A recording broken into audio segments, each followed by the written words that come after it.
shark, do do do do do, mama shark, daddy shark, do do do do do, daddy shark, do do do do do do, daddy shark, do do do do, daddy shark, grandma shark, do do do do do, grandma shark, do do do do do, grandma shark, do do do do, grandma shark.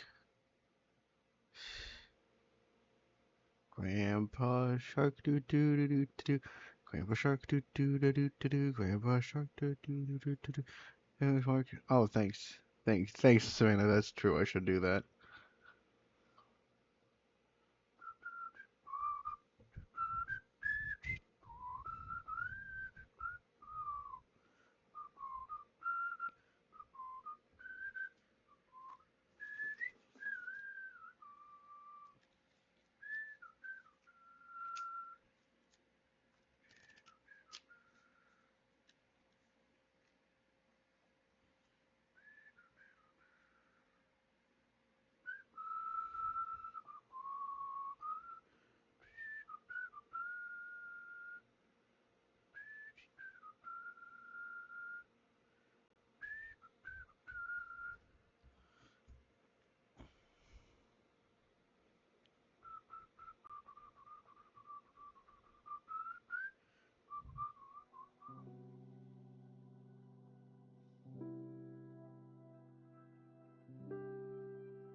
I'm on.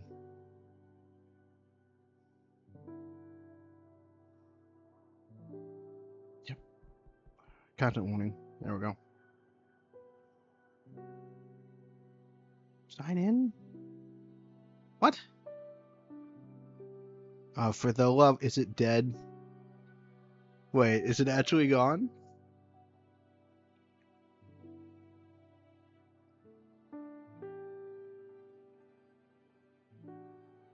Oh, so that's how I'm gonna. Is it actually gone? Wait, let's check the app. Let's check the app.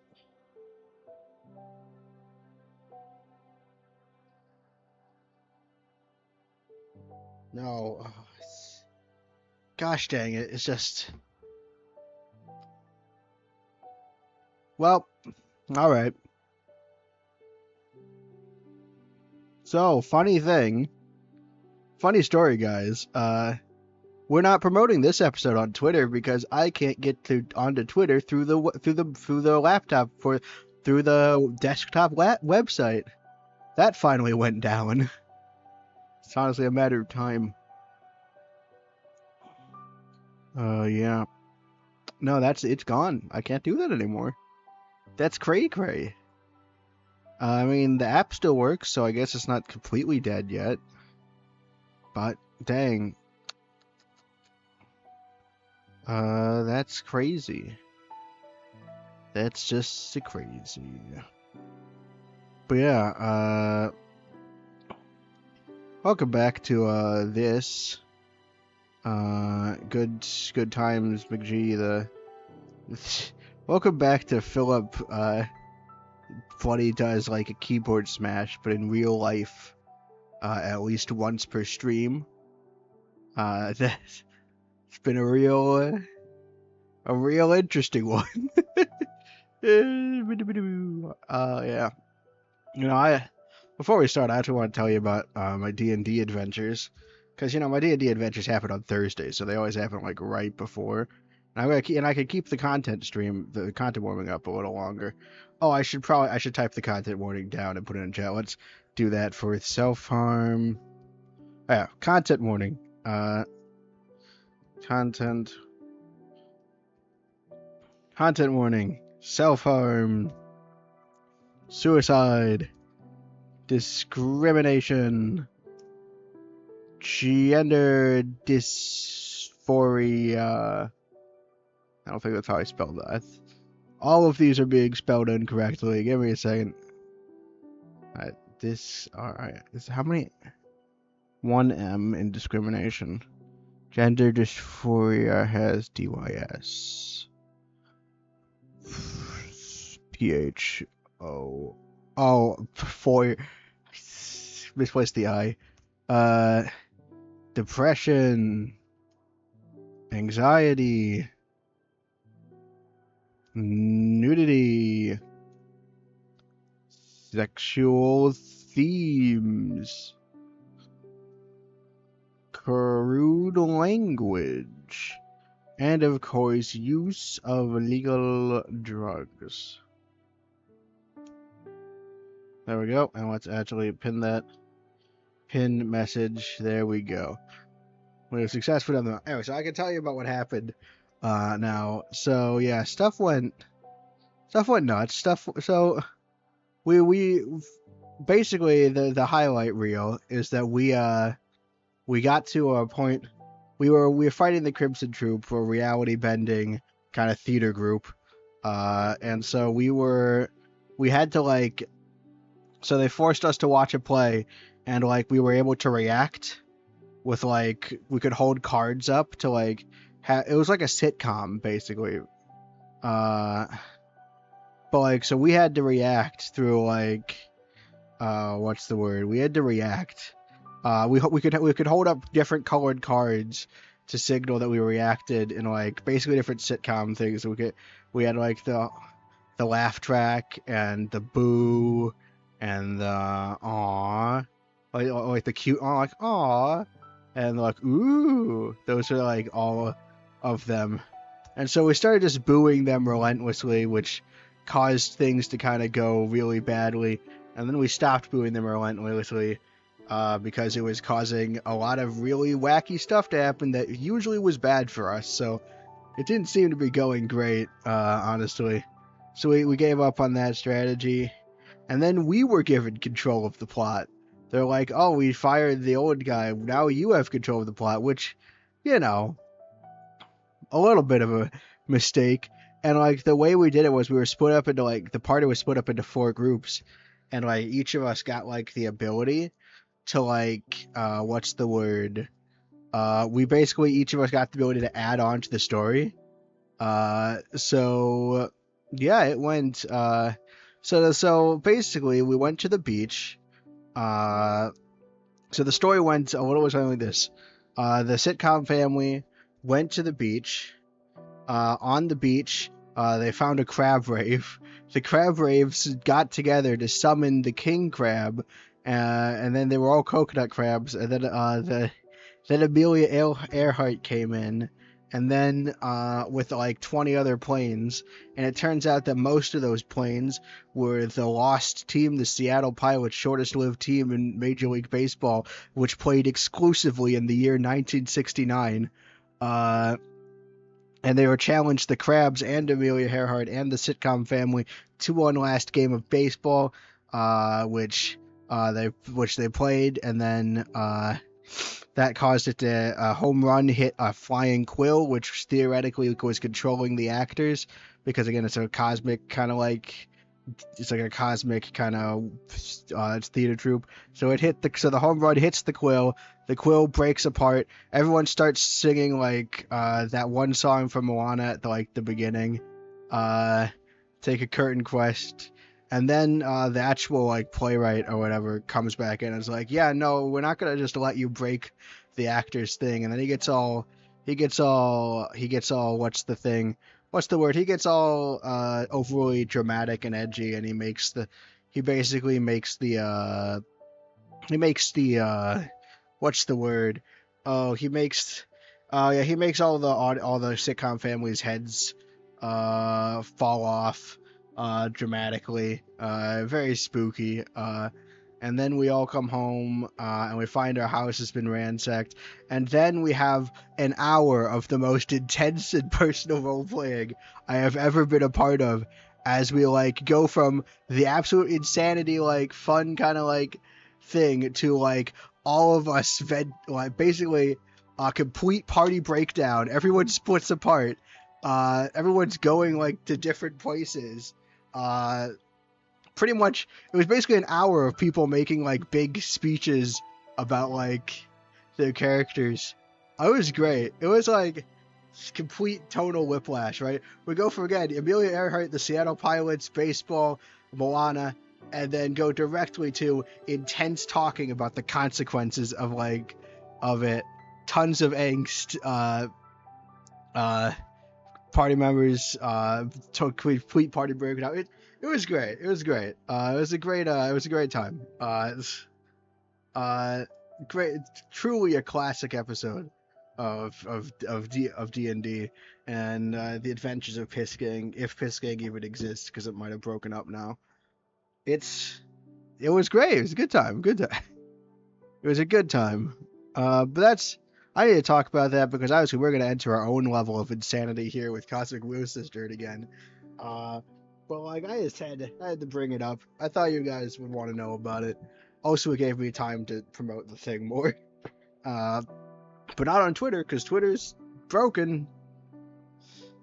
Hopefully it stays broken. Yeah, chapter 3 is pretty long. So, hey. Hello. You gonna talk to me, Abrahamar? Abrahamar? Abity Bobbity? Let's do a thing down here. See if that summons them. I might have to do cards, though. I might have to play my cards. What to do? What's study? Excerpt of On the Four Elements Air. Wait, what? Wait, we've already read this, right? What did I miss last time? I got a bit heavy. I had to leave early. Oh, I honestly don't remember. So we both helped Dahlia's friend and, oh shoot, what's the other? Dahlia, I forgot what the other one. We helped our friends' friends, and we read their futures, and we found and stuff, and then we did some more theorizing, and I know someone said something.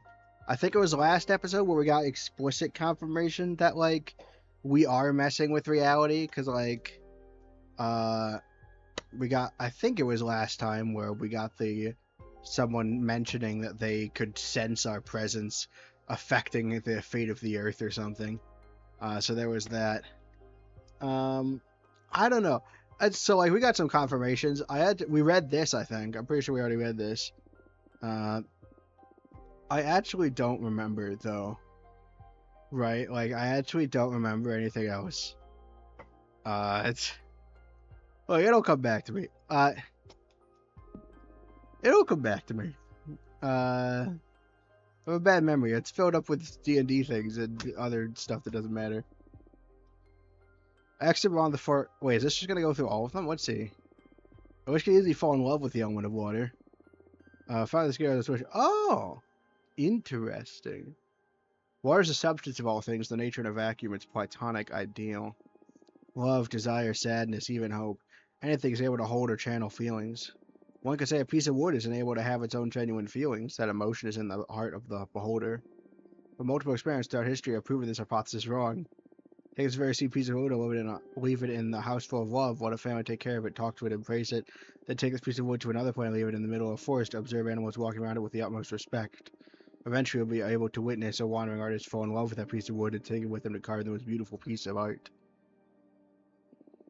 Water has infinite potential. Any element can absorb a massive amount of water energy. When full, water will start overflowing, impregnating any other elements in its surrounding. Combine water with water and you unlock boundless potential. You will access the maximum power that anything has to offer. I like maximum power. Water and water is the realization of potential. Alright. So this is Earth. Is it just going to go around and around? Earth is often the most coveted element, since it symbolizes strength, and strength is always tempting. And I define it as tempting because they actually is such a thing as too much strength. Yeah, for instance, in D&D, I learned that strength isn't actually super useful because you can kind of just replace it with dex if you just use finesse weapons. So then I tanked strength, and then immediately after that, we had a session where a lot of strength rolls came up. So that was great.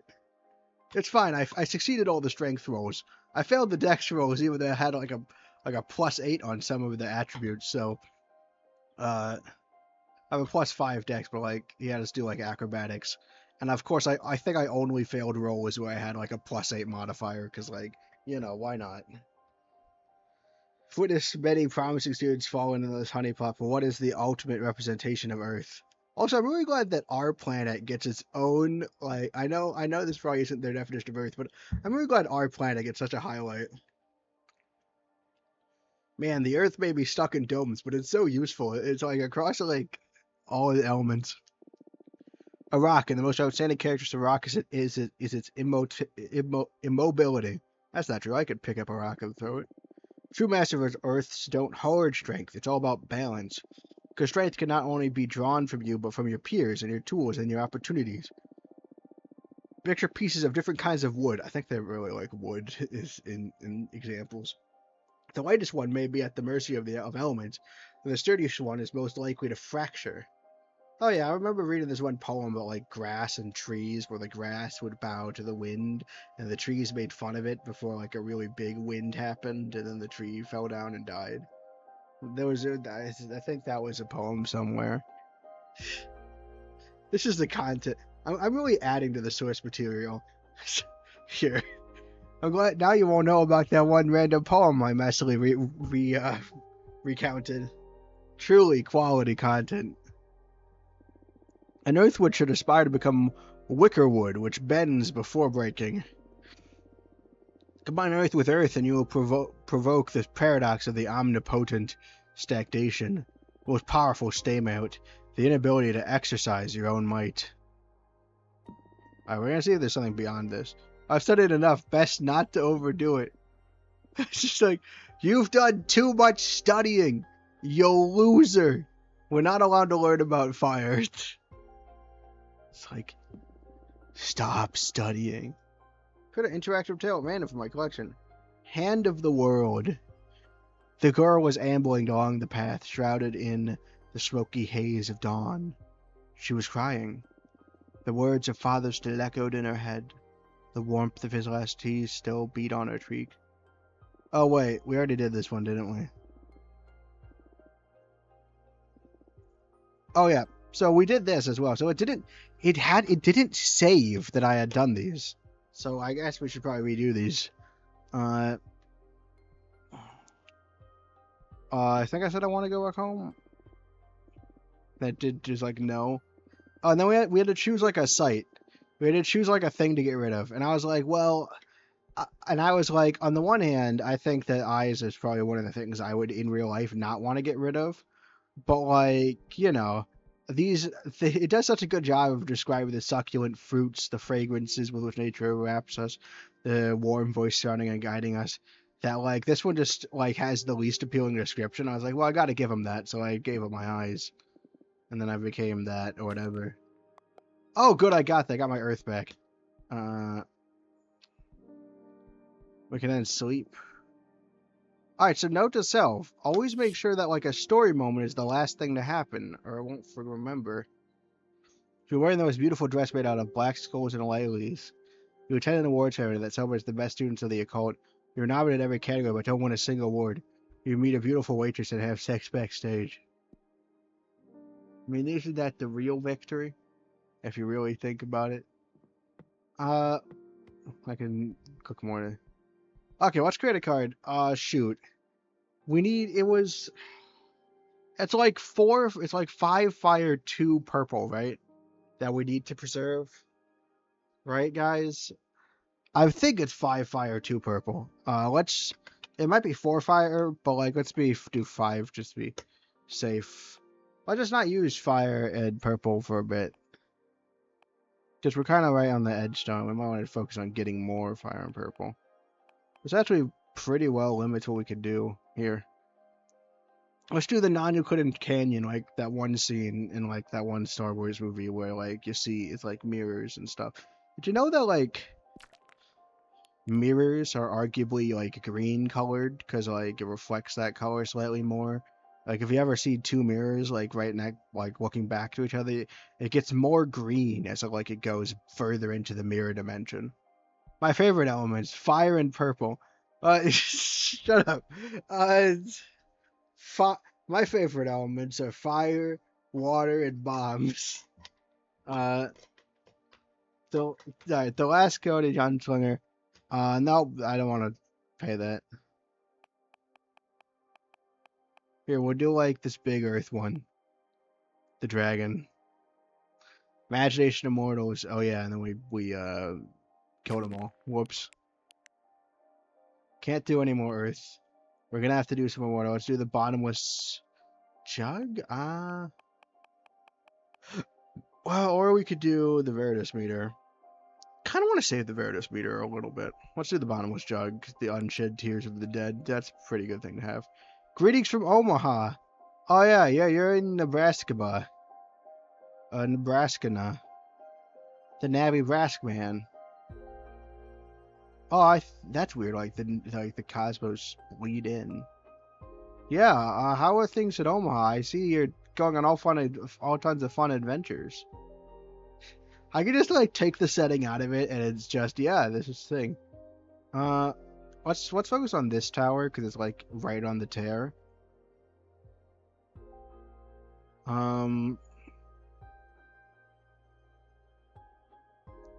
It says that there's reflection, so like, I don't think we can make. Can I make a copy of this? Yes.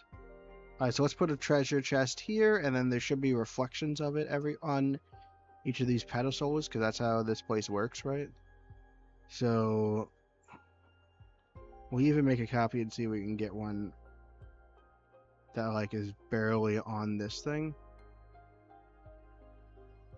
No. I'm like glitching it. It's like getting caught on the edge. But no, that's too much, so we're gonna have to delete that. We'll assume we just can't see it. Then, ooh, we can like create a big dragon. This might not fully match up, but like it'll be great. It'll like wind through all the things. Honestly, this jug can probably just stay there. It might not look amazing, but like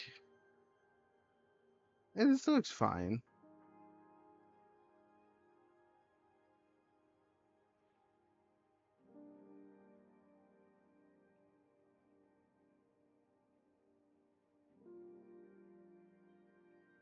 I mean, this thing looks beautiful, really. And like, I think that like, no, let's not put another one there. Let's this looks great. I love this creature thing that I'm making. You know, perfect. Then it'll come back. Let's flip this sucker.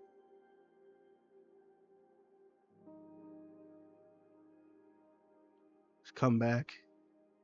We'll use the squiggly one again. Let's flip it. And then this will create the tail. Perfect. Jug pouring water into the chest. Yeah. This will work. Fish of the dragons with oh. I mean it's kind of pouring water into the chest right now. Let's put this on the bottom layer. Throw it down. There we go. That's great. Kind of pushing it through. Is there a way to like extend it? Like so like. Oh wait, I could like put it down. Then I could like get this one, flip it. It kind of looks like a grenade, honestly. Hide it like put it like under.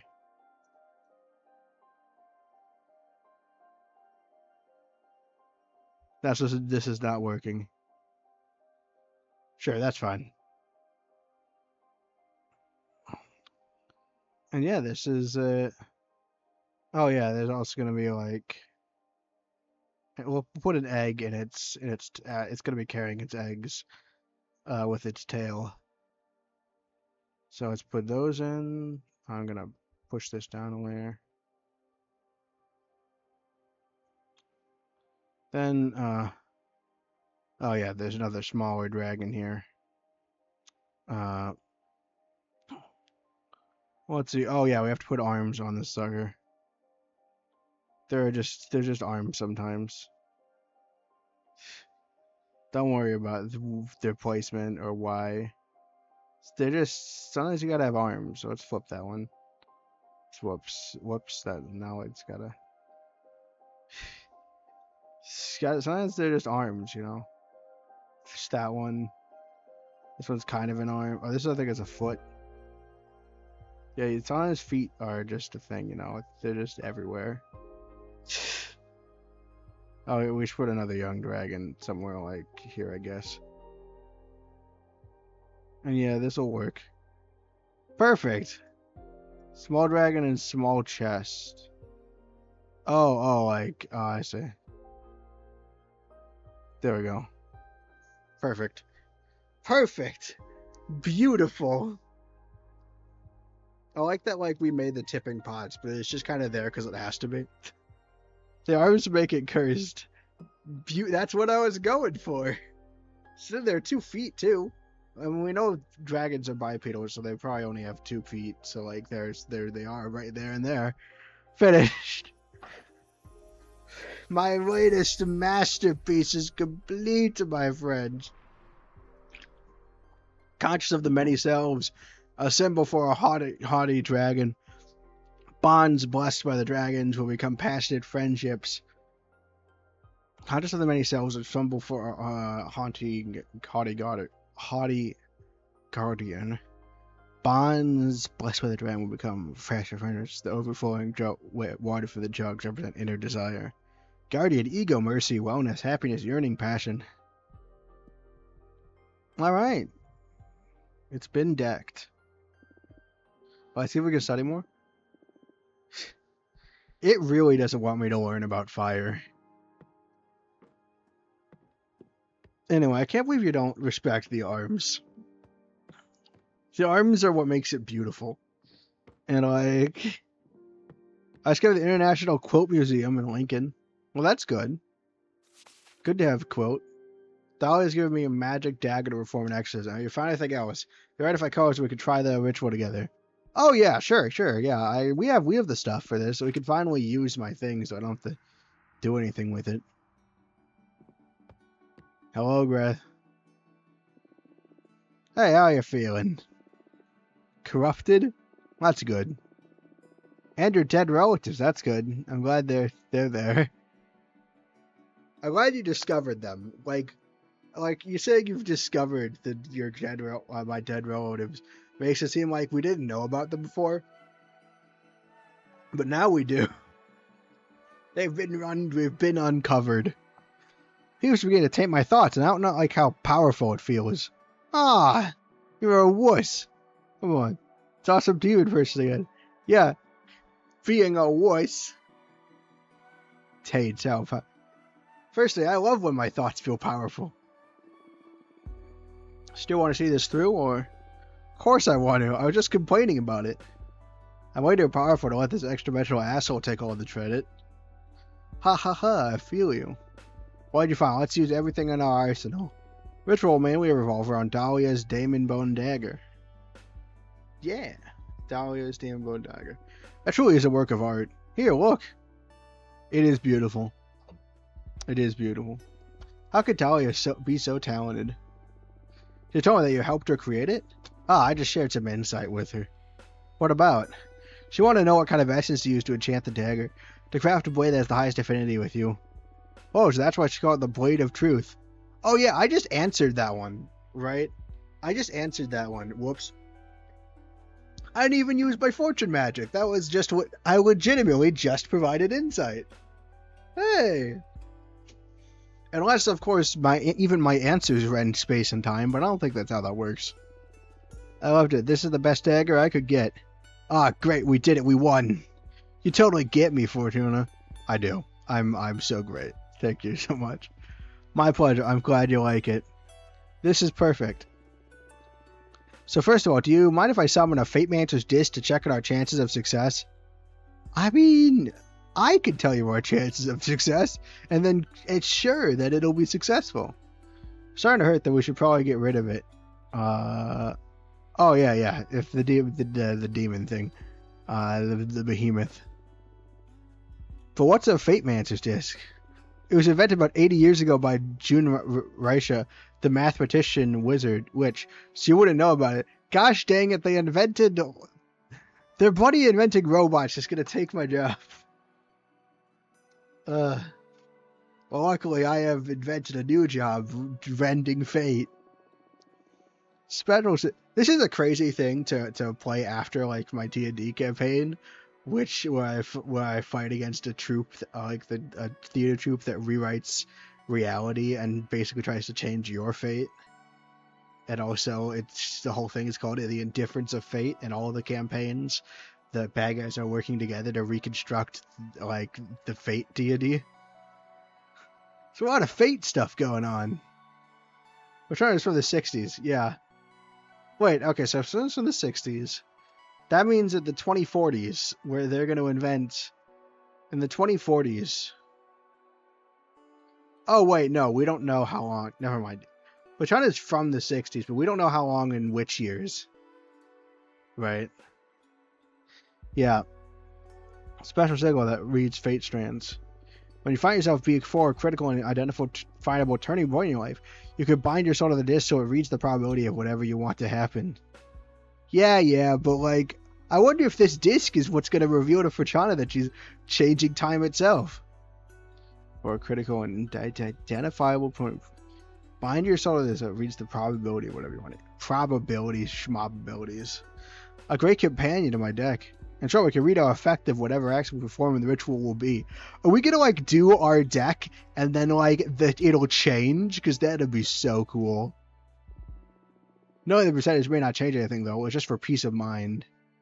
Right? Yeah, because knowing that a coin flip is 50-50 doesn't actually change whether or not the heads or the tails falls. On the card, it sounds really useful. As per the third principle of divination, just the act of observing your chances affects your chances. Oh. So, see, you do know at least a little bit. Interesting, Fortuna. So you do know at least a little bit that what you're doing. Like, what an interesting principle. Just the act of observing your chances affects your chances. Yeah, and I'm sure that has to do with real stuff, too, because of stuff. I didn't consider it that way. I hope it affects them for the best. Heh. Yeah, that's terrifying. So you know at least a little bit what you're doing. Here's the disc. Oh, 22%. The odds are not with us. This is why you never tell me the odds. 22. I tell you, they're as good as I'd hoped. It's no small thing exercising a behemoth. Well, we haven't taken everything into account yet. Let's turn fate in our favor. You're right, I must be formed. First off, I asked my friend Jasper to provide us with some herbs to help ease your mind. With these, you should be able to focus better on the ritual. Smells good. You need to drink the infusion while you think of a toy you loved when you were a mortal child. I sure loved my Legos. I sure did love Legos. Never tell me the odds. Never tell me the odds. Well, my favorite thing was my Jake plush for Adventure Time. Oh yeah, so Greth is from the modern era. So she knows about Adventure Time. I don't know. Yeah, you didn't get to see... Man, you didn't get to see all the children's cartoons. What did you... this was... Actually, you didn't even get to see Nintendo. Dang. It sure worked on your face already. I feel less tense, yes. Look, the Fate Matcher's disc went up slightly. This is working. Oh, because so mundane things can also raise our chances. Boo, we can't tell how our fate reading is going to lock in reality and rend the wheel of time. Or the wheel of cosmic fate sisterhood thingies. I think it'll be better if you thank yourself. Sure, it'll be my pleasure. Yeah. Okay, then. Oh, yeah, because, oh, shoot. We just had her name, and I forgot it again.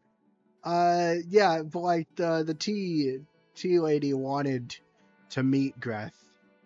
The specifics of the ritual. More straightforward than I thought it would be. Most of the heavy work has already been done by Dahlia crafting this magnificent dagger. I brought Dahlia up to speed about what your card said, about how the behemoth loves pain. Jasmine, thank you.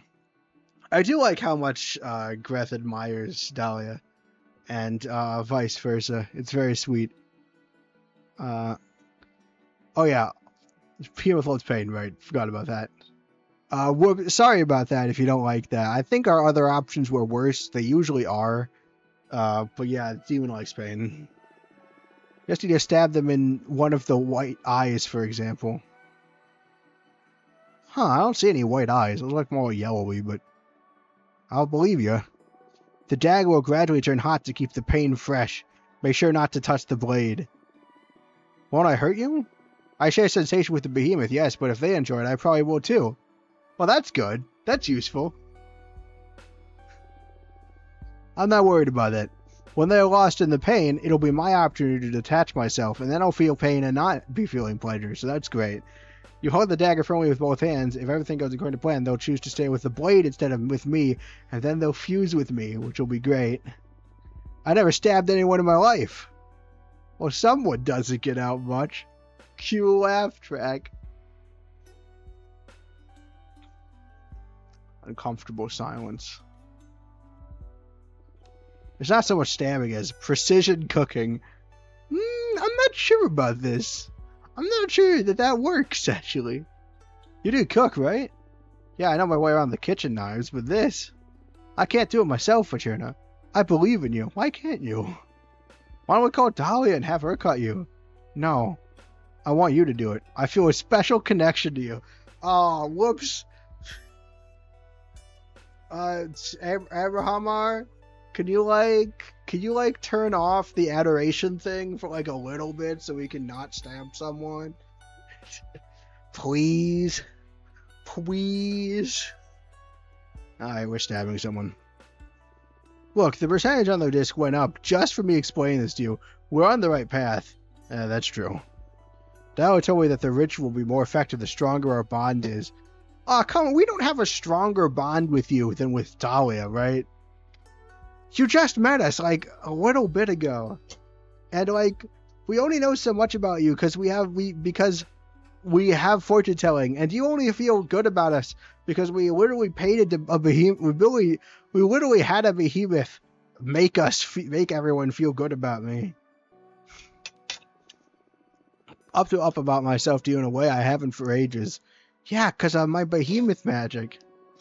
I believe a shortcut to make our bond more powerful would be if you told me something intimate about yourself. The less people know about it, the better. Can I just... Look, I'll just use the cards, create something about myself, and then no one will know about it except for you and me. I was saying a secret about yourself. No.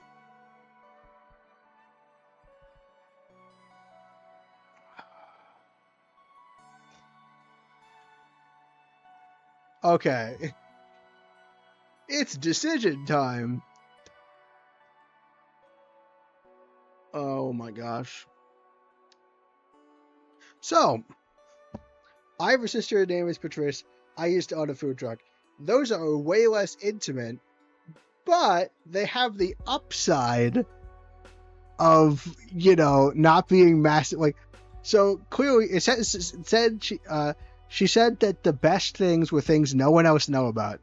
That's solidly the first two options, right? Only... Fertile is obviously the most personal. Is it? I don't know. Here's the thing about the second option. It didn't exist before we wrote it into time. Because here's the thing. I Summon a Behemoth is known by me and the Behemoth. The fact that I've tried to kill myself numerous times while exiled is theoretically only known by me. Right? Also, if I tell them I summoned a Behemoth, I'm opening myself up to some really,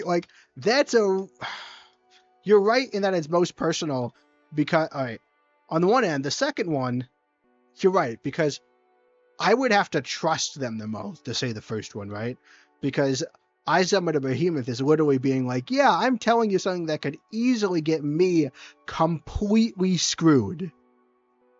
Right? Telling them that I've tried to kill myself multiple times is incredibly personal, but will not get me it won't put me in danger in the future. Not really. Or at least not as obviously as... Here's the tricky thing, right? I would argue that the second one is generally more personal, right? Might be even going too far off the deep end of like oversharing, but that's incredibly intimate. Arguably more intimate than the first one, but the first one makes me more vulnerable. Both of them are things that are probably not likely to be known by anyone, and the second one is probably even less likely because I don't even know if even Abramar knows that happened, especially since that didn't even happen until I forced it into existence. This is arguably the one the least people know about, which is arguably the most effective, and it's arguably the most personal. But again, it doesn't have the trust aspect that the Summon of Behemoth do. While obviously having to make myself vulnerable is a disadvantage because I have to be vulnerable, it is theoretically the... Right? Like, by the metrics given, this seems to be the best one. But just the idea of, like, the fact that I have to give up... I have to increase trust so much, right? This is incredibly personal. This is incredibly valuable information. The kind of information you really don't want to let loose. And the kind of information that, like... Is that going to make it better, though? I think having the guts to do either of these two options is going to do very well for this little percentage counter. But I wonder which one will help more. Right? This is the top one. Another thing. Own a food truck. Sister. Personal I think we have to go with the top one because I think the top one... I think they're ordered from, like, best to worst in terms of how much they'll make this little number go up. And gosh dang it, yeah, I'm gonna... This is not smart. I mean, Greth will probably be indebted to us. They're gonna adore us, which we've already made certain of. Plus, the fact that they've summoned a behemoth means that it would be kind of a mutually assured destruction kind of thing.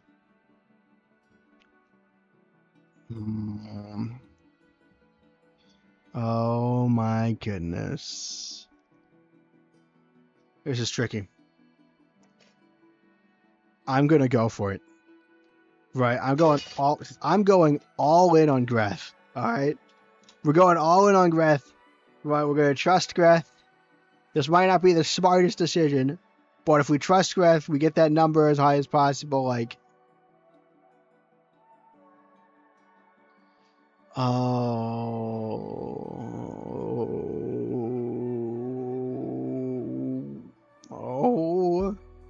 I'm not sure about this. I'm not sure. Oh.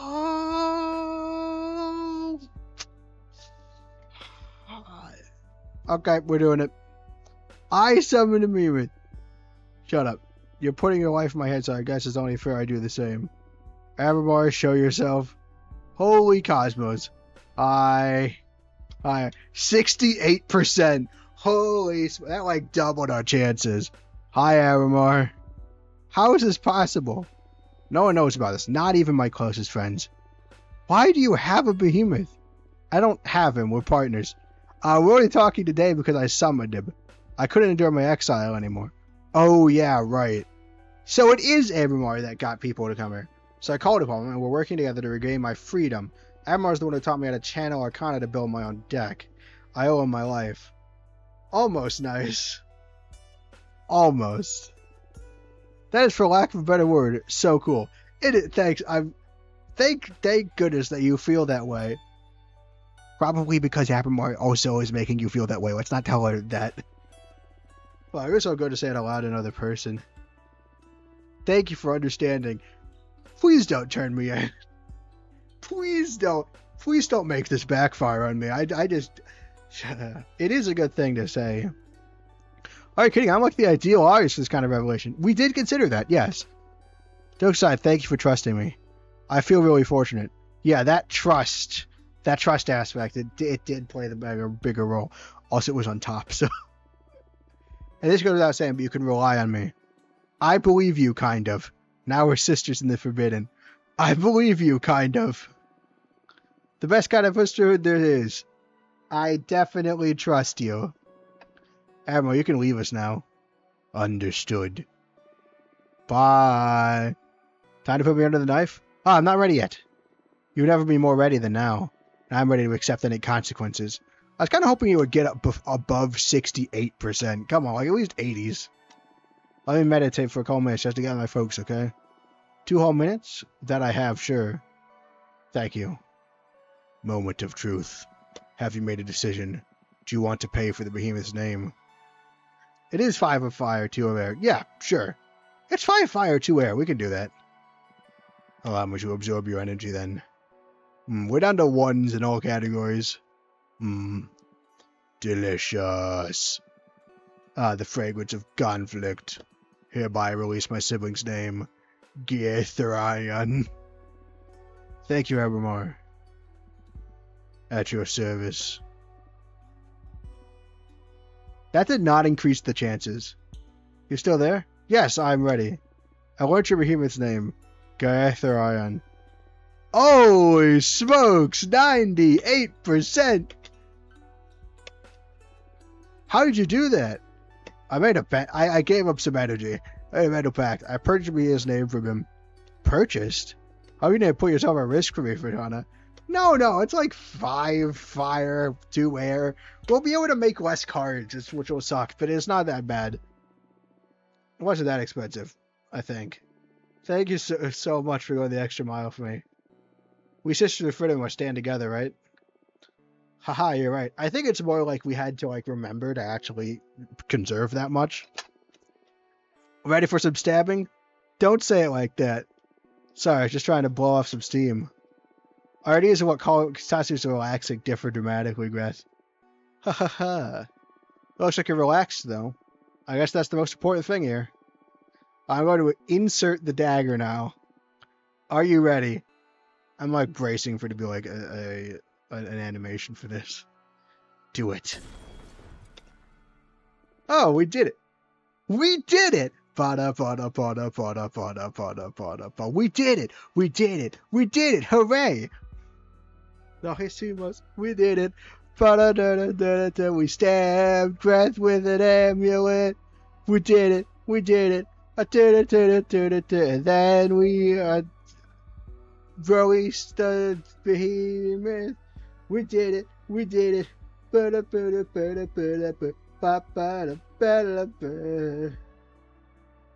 We did it. Totally worth it. Good idea. Anyway, how does she look, chat? I kind of liked the behemoth bit. Right, it was really cool. But it's fine. We did it. We did it. We did. Okay. Yeah, I know. You're the best, Fridana. Thank you so much. I was so nervous. My heart was about to explode, even though we only had a 2% chance of failure. You never know when that stuff will just bite you. Where's the behemoth now? I wonder if it actually has a 98% chance of doing that. Cause man, it would suck if you happen to play through and get the 2% chance. Not quite as cool, but still dapper as hell. That's true. Gotta give points for dapperness. They escaped. While you were pushing the dagger inside me, we had a very intense discussion that felt like it lasted eons. Finally, they got scared of me? It's like you were fueling me with some energy larger than this universe. Oh! Okay! Sure! I guess that's what I was doing. I found some empowering. You are amazing, Fortuna. Yeah, I think the most fascinating thing is that I didn't even need Abramar to get the fate-rending powers. Yeah, this is great. This is wonderful. This is terrifying. I'm so happy for you. What now? I'm gonna make a round to share the good news. Especially with Dahlia. I owe her my life, too. Oh yeah, Dahlia's gonna be really happy with us. There's more credit than anyone. I promise to come visit you again soon. I didn't only regain my freedom here. I also gained you. We're not doing a romance. Happy I met you too. Okay, take care. See you soon. Goodbye. Bye, Greg. Really hope you don't screw us over. What a busy life all of a sudden, huh? How are you feeling? I still really miss being able to leave the house. We're gonna go with that. I love her hair. It is nice hair. It is very good hair. On due time, my friend. We've made a lot of progress in a matter of days, wouldn't you say? Yes, you're right. I just focus on enjoying this. That's the spirit. So what are your plans now? His concern is still Adana. Sooner or later, she's going to find out about my new deck. If I want to be free, I'll need to deal with her at some point. Well, the cosmic wheel is already in motion, so please don't rend it any further, I swear. Look how quickly you've reconnected with the Coven. Just stay alert and seize any opportunity the universe throws at us. How'd you do it? Manipulate fate? Fashana, you manipulate fate. How do you do it? How do you manage? Probably the same way you do, Fashana. You tell me. Ha, there we go. We're not so different. Not really. I mean, I get to read into possible futures. But escape for Adana's special sentence was an impossibility until I summoned you. You can read into possible futures, right? But, like, you have to realize, right? You can read into possible futures.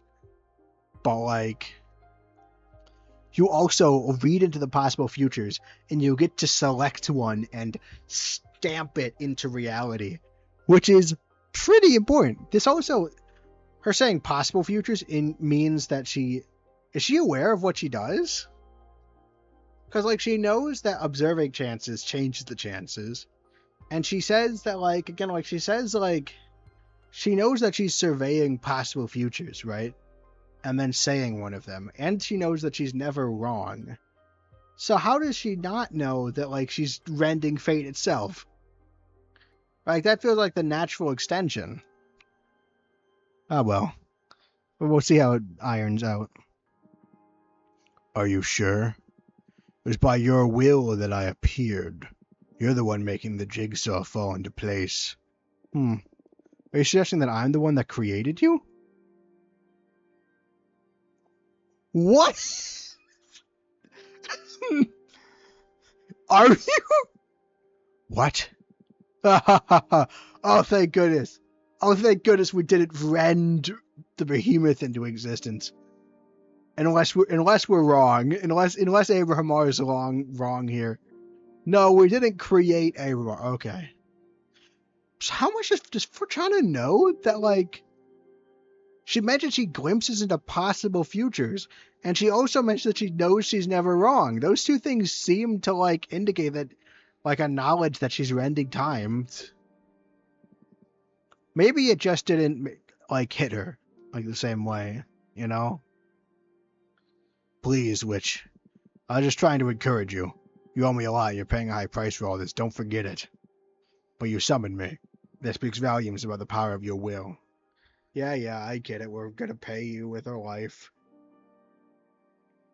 You're real meanie sometimes, you know. Have more faith in yourself. Also, you're totally wasting time. Okay, no need to mock me. Look, a falcon has arrived. Oh, could it be from Thea? Thea? Actually, let's go back to the bed. We can't make any more cards because we totally spent all our card juice. Nope. Oh, wait. We are, yes. Fire! Finally, we can do fire. Out of fear, fire is the most respected element. Since it has always represented conflict, fire is an element that most initiates tend to avoid. Who would desire conflict? Us. Fratana usually. However, ignoring conflict will leave you at its mercy. A witch shouldn't live with her eyes closed. As with any other element, fire is within everything. There's fire inside a cup of tea for its potential to be poisoned to burn your tongue, or because it reminds you of a deceased lover. There is fire within any friendship, even if they are kept at bay. Concepts such as rivalry, envy, or anxiety are always present among sentient beings. It is when you ignore them that you can become possessed by them. A master of fire is able to walk among the flames because they know them and know how to avoid getting burnt. Moreover, a master of fire is a force to reckon with should they decide to unleash those flames. Something curious happens, though, if a witch decides to combine fire with fire. Rebirth. The nature of entropy pushes everything towards its ends. However, the end is the beginning of a new end, which is the beginning of yet another end, ad infinitum, ad infinitum, ad nauseum. Fire and fire open the gates to everything new. What's after the elements?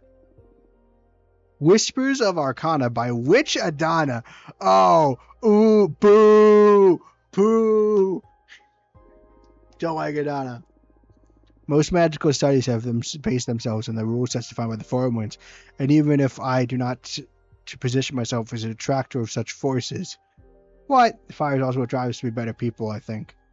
Interesting. Very interesting. Ooh. Most magical studies based on, even if I do not to position myself as an attractor of such forces, I believe our understanding runs the risk of becoming obsolete should we adhere to them exclusively. Aw, man, I actually like this idea of, like, seeing if there's something beyond the elements. But unfortunately, it's being explored by Adana, so, like, gosh dang it. Hi, hello, Turkey. It is for this reason I hereby present you a thesis on Arcana. Even if some points overlap with the theory of the four elements, I believe the Arcana to be an independent and primordial quality of a reality.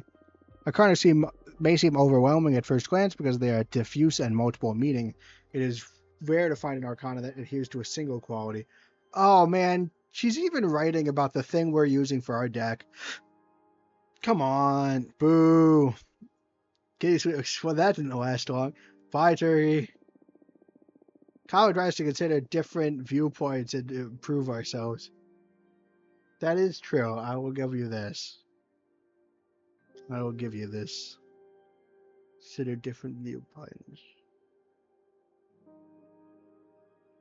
Interesting. I always think of introspection as something that helps consider different viewpoints, which usually is me alone in my room at night looking up at the stars, except not the stars because it's like a ceiling. Because that's I don't sleep at a tent. That and just random stuff. Just sometimes stuff just randomly occurs. It's a very weird universe. I have come to detect and dissect 5 unique powers that we can use to describe the intellecty of Arcana. Quest, community, desire, protection, and battle. These are the new elements. Some of these qualities are too similar to the ones represented by the four elements, but it is because of the relation to the four elements that I can prove Arcana are something of their own. It is well known that the combination of the four elements are interesting, but at some points limited or even dangerous. In this thesis, we will find a detailed discussion of the qualities of Arcana and how the four elements alter them, adding a new depth to the nature of magic itself. Let's read Adana's book more. I find Quest to be the most special of the qualities of the Arcana. Know your enemy, right? Because the only one that can't be directly linked to any of the four elements. Quest is none of the elements, but the intersection between them. Quest is test transitory in nature. The search for knowledge, the call for adventure, the never-ending journey. When infused with energy, this quality of the Arcana varies wildly. Hereby, I present a detailed list of potential states of Quest. No one is challenged to change or become better. I understand that. Okay, I would not make such an absolute statement. I will definitely say that conflict challenges people to change and become better, but I would not say it's the only source of changing and becoming better. I feel like there are other ways. I guess it depends on how broad you are with the definition of conflict, though. I mean, fire can be scary, doesn't have to be. Yes, that is good though. Fire is Fire has always been very interesting whenever it comes up as like an element of things, because it is by definition. It's credited as like the first human ingenuity. Like, like this one episode of Doctor Who I watched has was about cavemen, and like fire is such an important thing of our symbol in our iconography, but it's also so destructive. It's very interesting. So the detail was all right. Question air, guidance, illumination, discovery. Question water, distraction, isolation, wisdom. Question earth, determination, trust, rightfulness. Deception, the occult, the unknown. The elements determine the nature and direction of a journey, which can flow inwards or outwards. It can be forthright or deceptive depending on context. I learned that it'll stop me from studying eventually. So now I'm just going to study as much as possible. Will it stop me from doing the rest of these? Like, can I exhaust them? Last one standing. When your people started dying, they did it without a whimper, vanishing like fruits plucked by invisible hands. As the lead hunter, you led a squad of your best men to the jungle. You returned alone, an entire squadron of warriors gone while your back was turned. Must be a giant snake swallowing them whole, said the village chief, for the predator left no traces, no sounds, not even the bones of its victims. When your people started disappearing from their own huts, they stopped believing in animals and started believing in monsters. Some prayed, others tried to leave the island, only to be killed by the waves. You sharpened your spear and kept your eyes peeled. You are the only human being still alive on this island. But you are not alone. You can feel its gaze on your skin while you sleep. You see the monster itself a couple of times as you scour the island. A flick of a tail, a glint of eyes in the woods. And now you have finally found it. A big coil of ink and smoke resting on a flat rock in the middle of a meadow. You are the lead hunter, but you have never killed a beast like this. A snake, yes, but one made of dark waters and whimpers and faded dreams. I'm so sorry. I was so hungry, the monster laments, voice as soft as the night.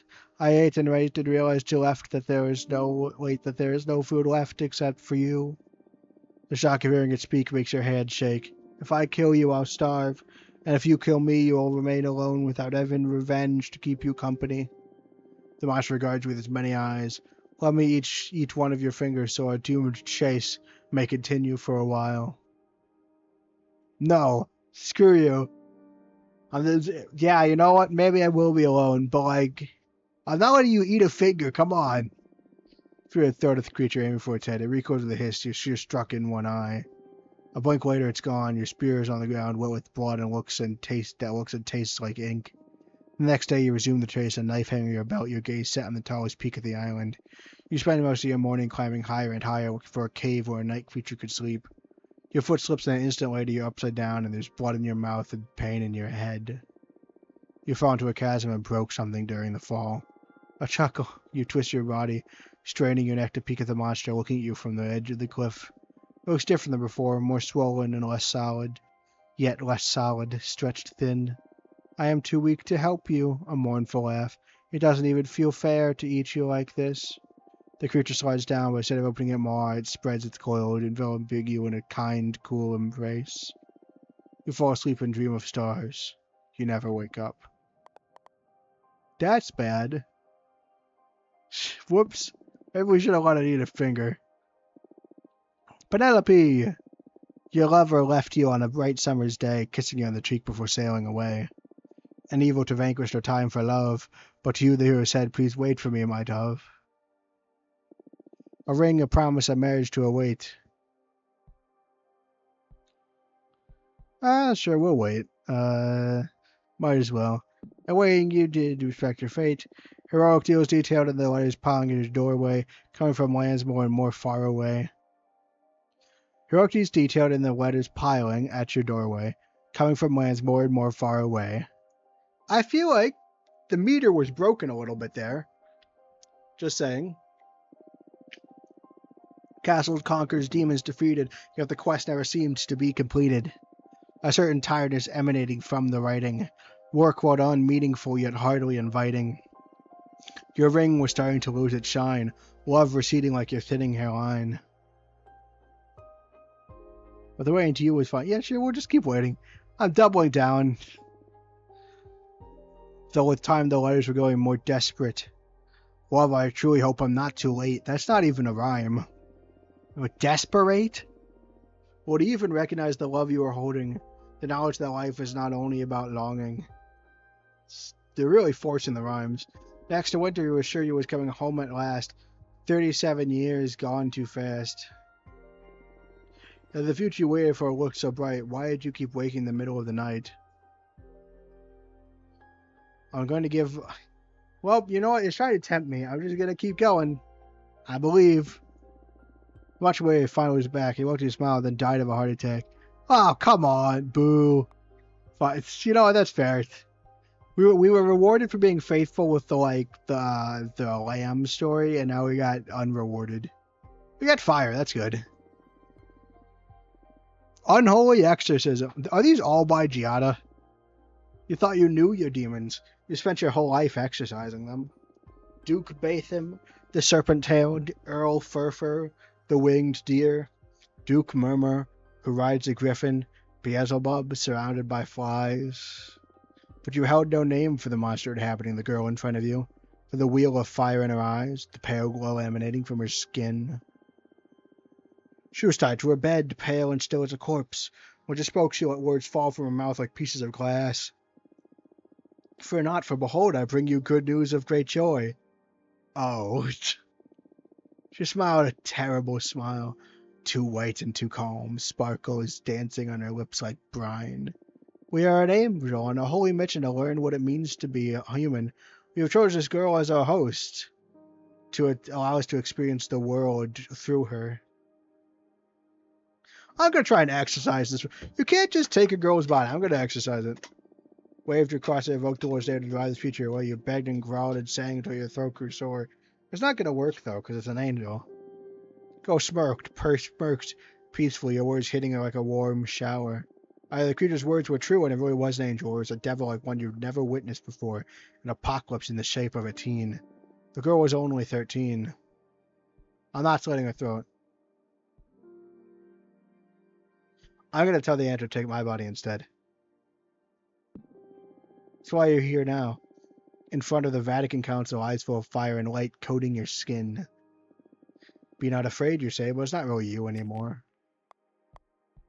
Energy, that was stone. I don't want to devote my precious good in one sitting. I'll let it rest for a bit. Okay, so now that I've learned that it's going to stop me, I'm going to keep doing it. I'll just rest for a bit. Now it's time to just sleep a lot. I forgot if I made this. Beautiful. You are digging your own grave. When your sudden shovel hits something hard, you unearth a bronze statue of yourself. The statue comes to life and you agree to switch places. It buries you and your bronze statue self keeps on living your life. Well, that was nice of us, I guess.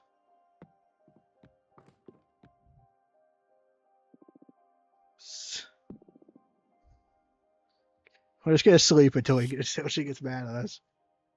Oh, it's the same one. Oh, I know. The different text. You are flying a plane made of seashells and colorful feathers. You are part of the Seattle Pilots and begin playing. You land inside a frozen volcano and pick some rocks to install into your ship that make it fly faster. Then you race to win wind spirits that can't stop laughing. I'm gonna assume I can't study anymore now. Like I still can't study. I still can't read. But I can still sleep.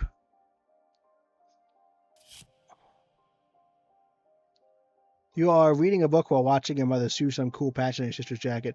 Then she shows you the jacket and all the patches of eyes that blink looking at you. It's good. That's like 3. I think she's gonna stop me from sleeping this time. No!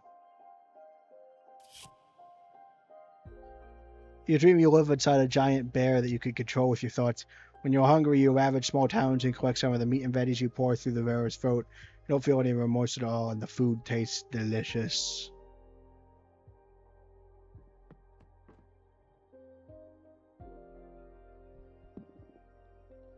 Can I just sleep forever?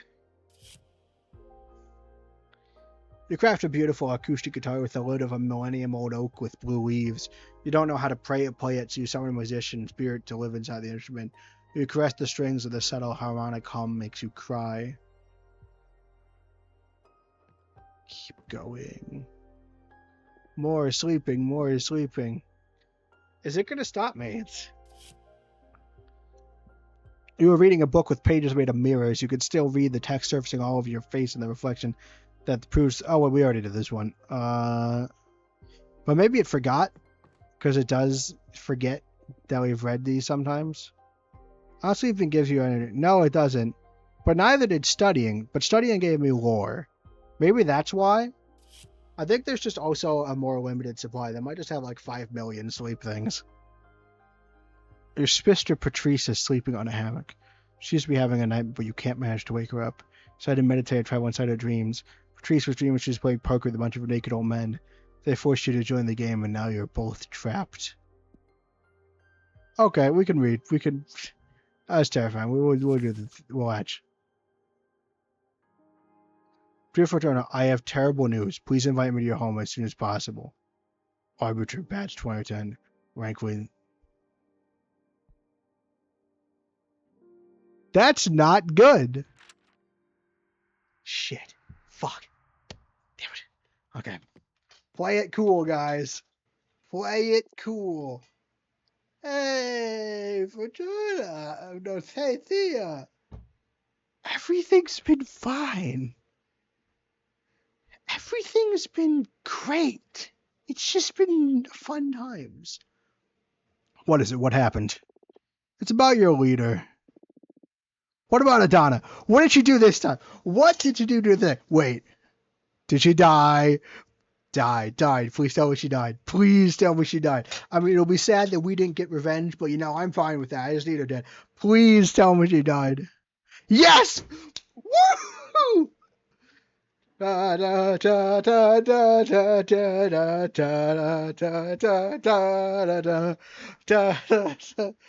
did it! Yeah! I mean, we didn't do anything, but... Woo! We're dead. She's dead. She's dead. Yeah, she's dead. I know. Ed, I don't care if this has bad consequences, right? Like, I don't care if it's like, oh, she's dead, and that means that you can't ever leave. I'm like, you know what? That's fucking okay. That's okay. I'm all right with that. If given the choice between like killing Adana and like being trapped forever, I do killing Adana. I do. Oh yeah, I don't get to do anything about it, but like, this is great. I'm sure maybe the person that succeeds Adana will be worse. Like, we weren't there, so we can't change the system, but hopefully Dahlia will make sure that doesn't happen.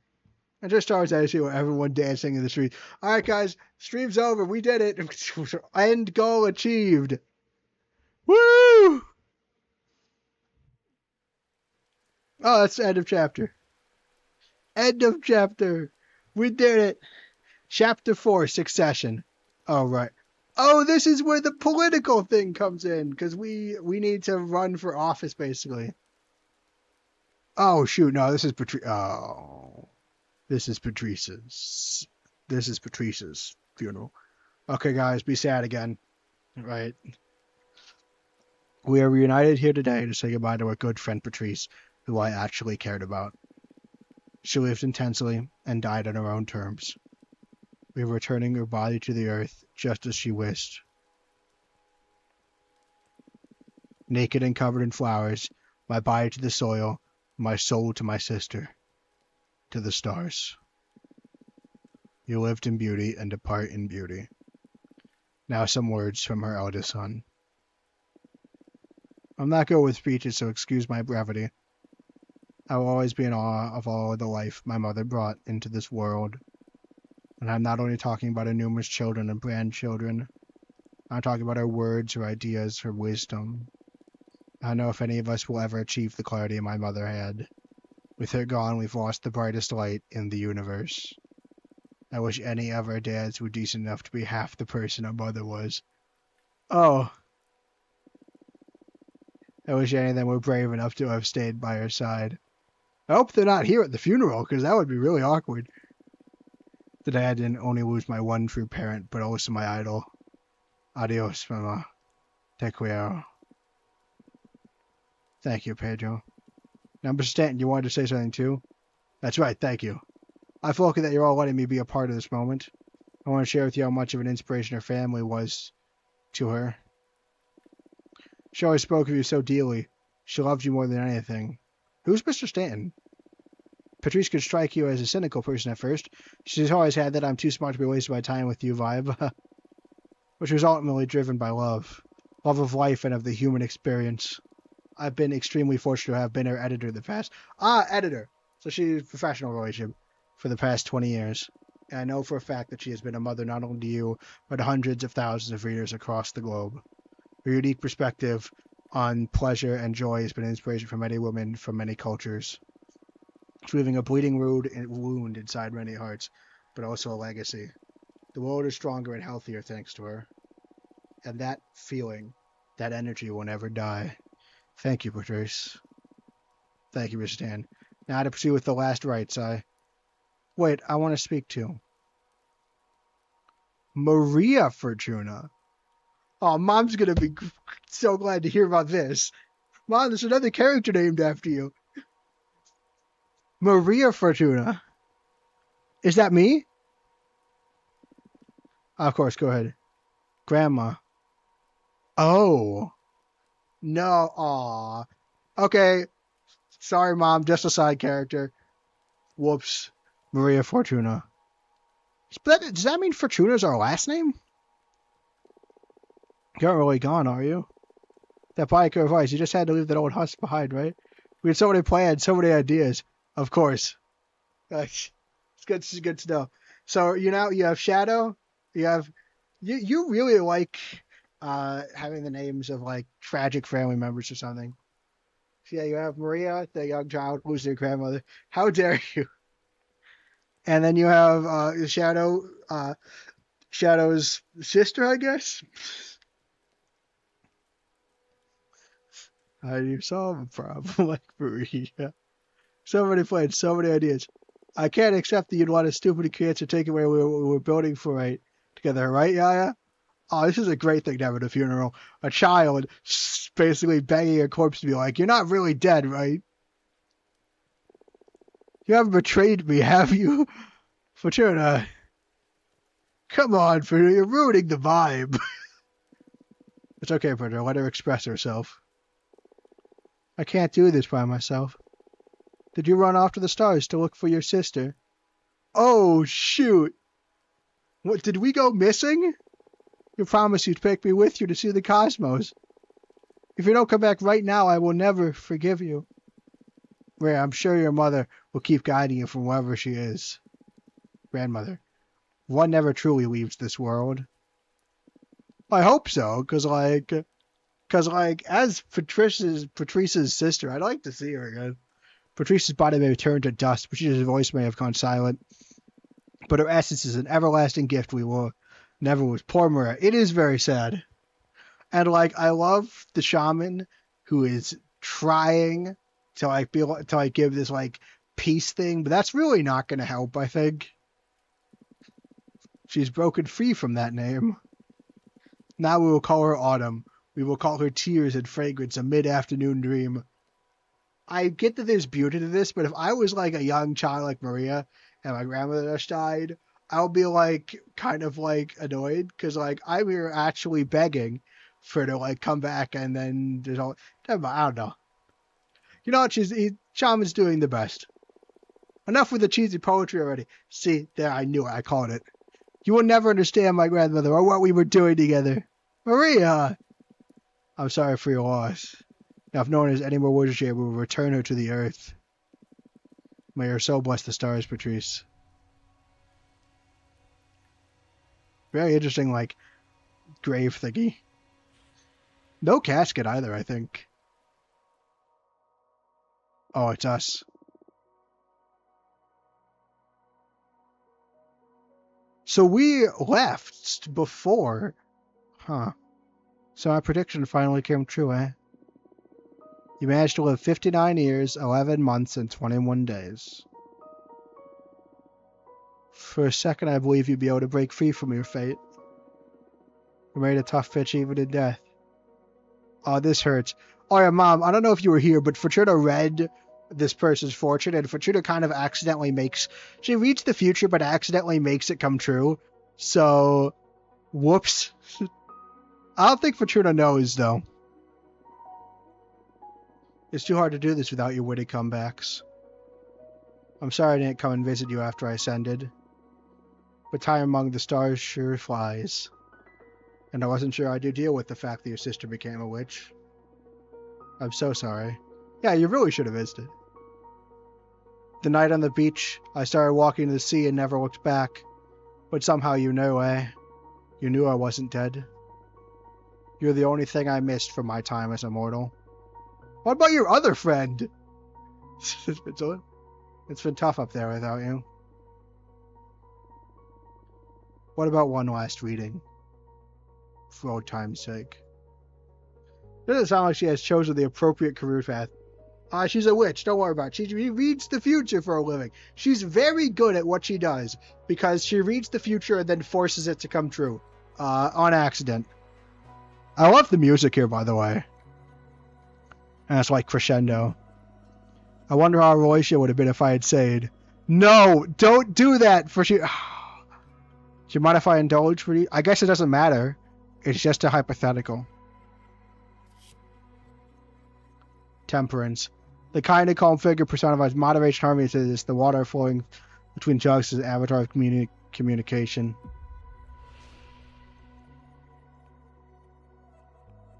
You enjoy my food truck venture. We'd have visited many music festivals and made a lot of friends and lovers. We'd have moved to the Canary Islands. You'd have written lesbian poem house, and I'd have run an online tarot respite website. I think both of these are pretty good. Doesn't really matter. We're gonna go with the first one. That would have been fun, huh? Making pizzas, dancing, sunbathing at the beautiful beaches. Patrice, I missed you so much. I'm going to miss you so much. What the hell am I doing reading into the hypothetical? How could I be this cowardly? I owe you more than this. The first and only time I read into someone's death was for you. Yeah. Oh yeah, Fortuna is likely Maria's middle name. Named after her grandmother's dear sister, aka the first player. Do you hear that, Mom? Fortuna might have Maria in your name. But yeah, no. All time I read it to someone's death was for you. Okay, so Mom, I don't know if you know this. So this was the inciting incident, right? When trying to read her sister's future, she accidentally reads her death, and then accidentally connects with something beyond the planes, and that's what gives her the power to change fate, even though she doesn't realize it's what they're doing. Because ever since that moment, all of her predictions have come true. And it's debatable how much Fortuna knows about whether or not she's actually the one making that happen. As a last present, I'll get real. I'll read beyond your death. I'm scared of what presents I found when you dared me to read into your demise. I was lurking there, watching us from the unknown. I'll look into its eyes now, to see for myself where we're sending you off to. Holy shit. The devil. Oh, man. You're right, that's right. Their service ooze with lust and invite you to fall into the light beyond corruption. Well, hopefully it's not as, Become an archivist of occult test. Intergalactic detective. Archivist or an intergalactic... Okay. These are wacky. What do we want? I'm gonna go with archivist of occult texts. Because, I don't know. It brings her closer to, me. I don't know. Collect and translate many lost written texts and keep them safe in a massive 5-dimensional library. What? I think I lost my talent. This doesn't make any sense. What in the cosmos am I doing? I'm sorry, Patrice. I'm just spewing nonsense. You should probably look into that, actually, though. In some cultures, Maria is the first name, named after the Virgin Mary, but everyone in that culture goes by their middle name. In short, everyone should be named Maria. That's actually a really interesting fact. Holy smokes, you just been... I didn't realize that. And that's very interesting. Section is normal too. I assume these stars are scripted rather than drawing from the entire deck. Yes, I assume these are scripted as well. Yeah. I mean, it's a big question in this game. What's random and what's scripted, I think. Don't leave me. But she's already gone. Oh, holy shit. Whoa, whoa. Oh, whoops. Good job, guys. We did it. Sunset played under my ass. Patrice. Fortuna? What is this? Is this the other side? No, you're like a zombie. Sorry. Why are you in cosplay? Don't worry about it. First, I love you. Oh, I love you too, Sally. Are we ghosts? Haha! No, I don't know what you are. No, please, this is the real world. I'm a witch, and I believe you are one now too? Fuck me. Oh, that ended abruptly.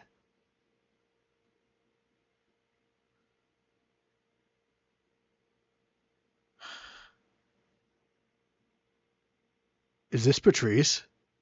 Because, like, that was a cutoff. That's terrifying. As we all know, cutoffs are terrifying. Wait, can I sleep more? Wait, can I study more? All right, we can study more. Yeah, I'm sure that's Patrice. We're gonna leave Patrice on red. Not even that. We're gonna learn more about community, guys. Community can be correlated with air, and it is more intense when combined with it, but it offers a richer variety of meanings depending on the function of the energy linked to it. Isn't context per se, but the identity and volition of a group of individuals. Culture, principles, expectations, and prejudices. When infused with energy, this quality of the arcana varies substantially. Hereby I present a detailed list of the potential states of community. It's probably for the best. We don't know entirely what's random and what's not. It's more fun that way. It is more fun. I am looking it up after we're done with this playthrough, though. I do want to know. Community and air, justice, karma, retribution. Community and water, communication, peace, temperance. It's important to know I don't hear any music right now. Like, it's not playing music right now. Community and water. I'm sure Patrice is going to be, like, really distant to us. Because, like, there's nothing like fuck me to, like, really illustrate, oh, God, she's not happy. More reads for the late witch Adana. Yeah. Community and water, communication, peace, temperance. Community and earth, support, success, endorsement, product placement. Community and fire, judgment, decision, crisis. Elements determine the behavior of a group. They can be benevolent or harsh. A community can provide if one's accepted, or it can deprive if one's rejected.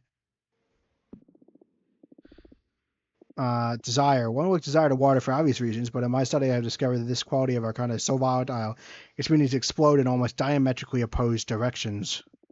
Desire can manifest the pain of not having or in the anticipation of sweetness, the primordial directive that puts every sentient being in motion, the origin of civilizations, the spark of war. When infused with energy, this quality of the arcana varies dramatically. Hereby I present a detailed list of the potential states of desire. Desire in air, temptation, corruption, knowledge. Desire into water, yearning, passion, friendship. Desire in earth, motivation, happiness, fulfillment. Desire in fire, rejection, hatred, a bad omen. The elements determine the inner nature of desire. As I mentioned, this is a volatile quality that can be easily spun from love into hate, from a blessing into a curse. And we have one more study in our budget.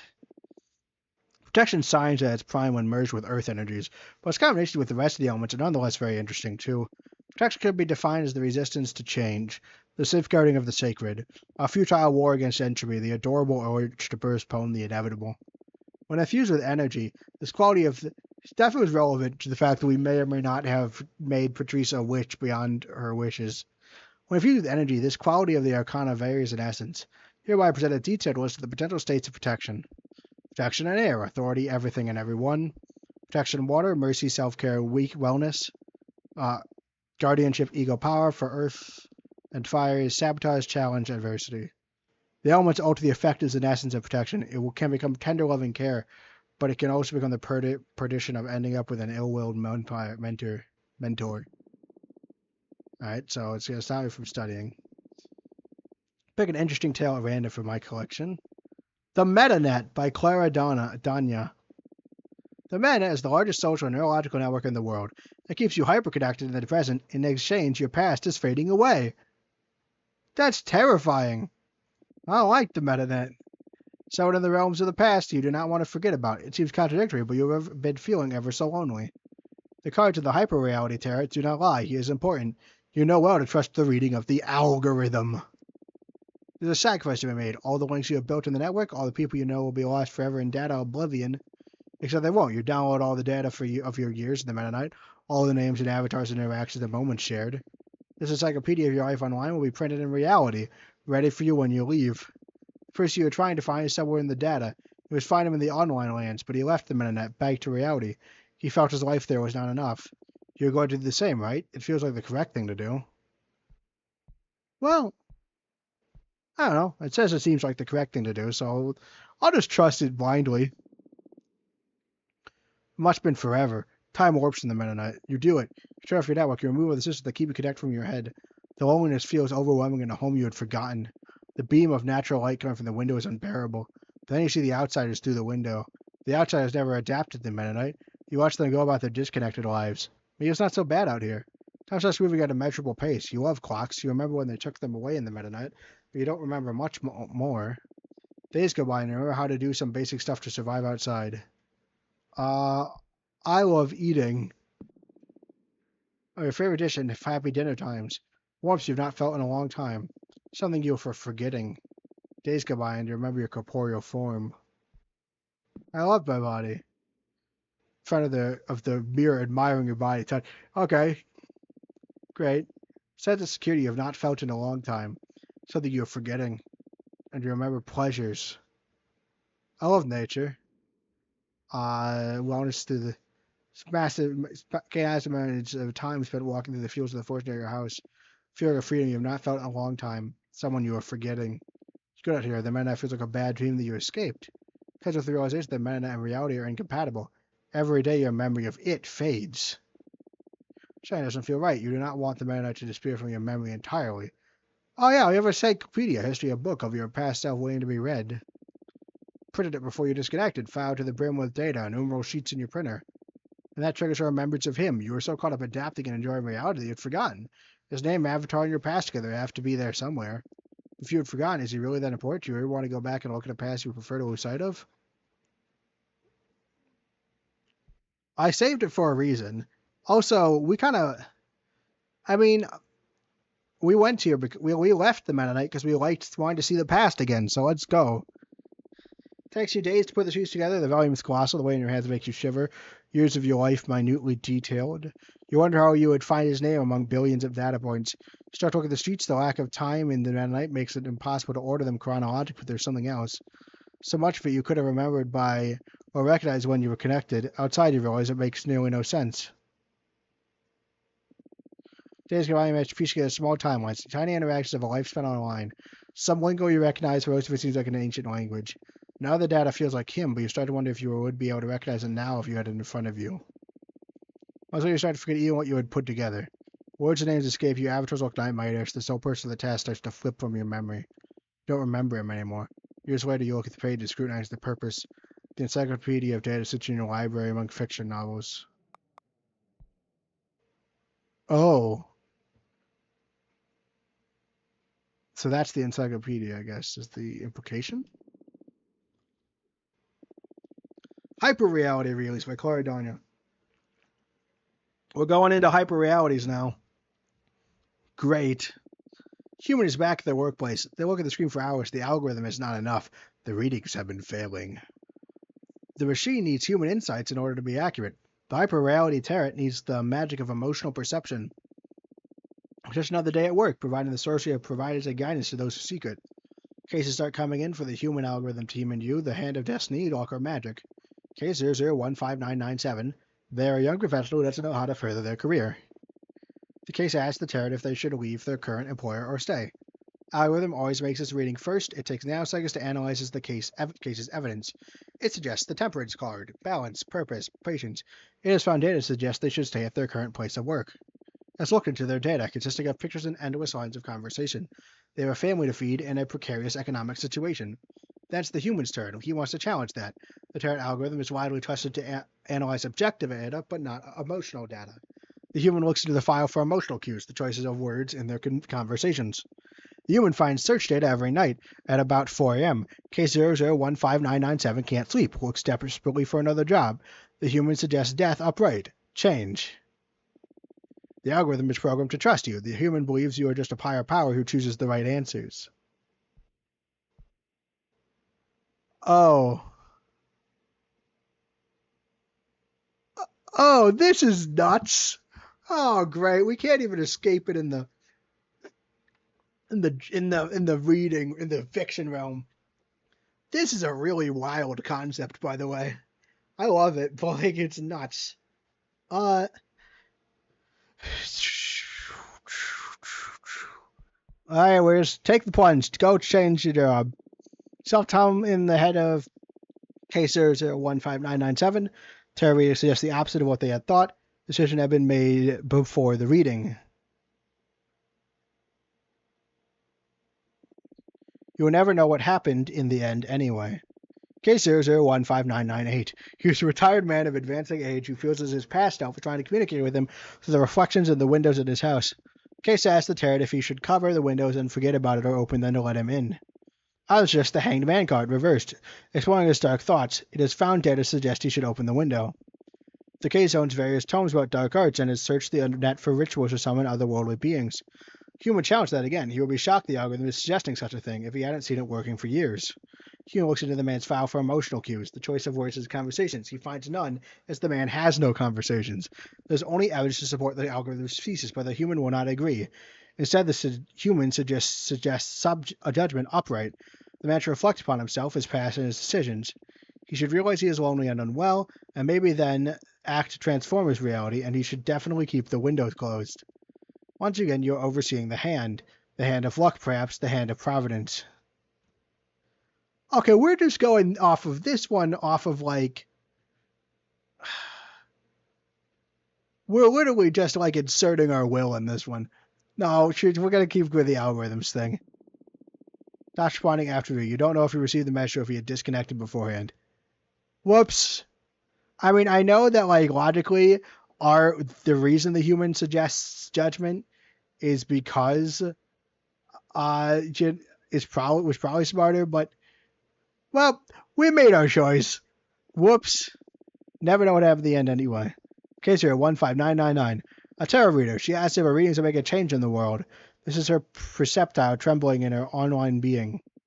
You know, this is a woman who is questioning her whole identity at this precise moment. The human perceives this too. The algorithm is quick and ruthless in this proposition. The card it displays is the world reversed. Accept hard truths. No one makes a change in this world. The human secretly agrees, but approaches from a different angle. The world upright. Bring closer to this enterprise, but feel fulfilled. Bring closure to this enterprise, but feel fulfilled. You are the only one who has any power over the final display. I mean, they're basically the same thing. This doesn't even matter. Sure, I'll go world upright. Phrase him quietly, the algorithm does not feel, the human is relieved. You will never know what happened in the end anyway. Water. Forensic report of a revolution by Ivan Papiol. In our country's recent history, there was a fascist regime that wouldn't hesitate to murder anyone that dared to speak against its values and leaders. The militia would discard their bodies in mass graves and send their severed heads to their families as a warning of the fate awaiting the resistance. The enigmatic chiromancer Muxo developed a forensic palmistry practice that would find out how those killed had died and where they had been tossed away, so their families could hopefully find the bodies of their loved ones and give them a proper burial. But eventually the regime's militia came storming down on the chiromancer's home and sent them to prison, claiming conspiracy against the regime. Despite these claims, Muxo's respected expertise in the field of forensic palmistry was so renowned that the police offered them a generous deal. They were granted freedom as long as they helped the police find the terrorists that were killing key politicians in mysterious circumstances. Muxo will be had in an ornate, shoe-sized red box containing the right hand of one of the murdered politicians and write a report with helpful information. First box carried a hand with a strong earth energy, and the Carmancer felt belonged to someone born with a deep commitment for following orders. Wixo had seen this hand on TV before, making the regime salute. Its pitiful fortune line made them chuckle the first time they saw it, so it was unforgettable. Carmancer wrote in the report, of the hands, but of the hands. Man, the reason you live this life just sucked. And included the report guessed that the murder had probably just been included the report. Oh yeah, that this murder had probably just been a lucky success for the terrorists, for this was a very unlucky person. And so the report was sent. They kind of stuck their arm out of the box cell in order to get the next ornate red box. The second box contained a familiar hand with water energies.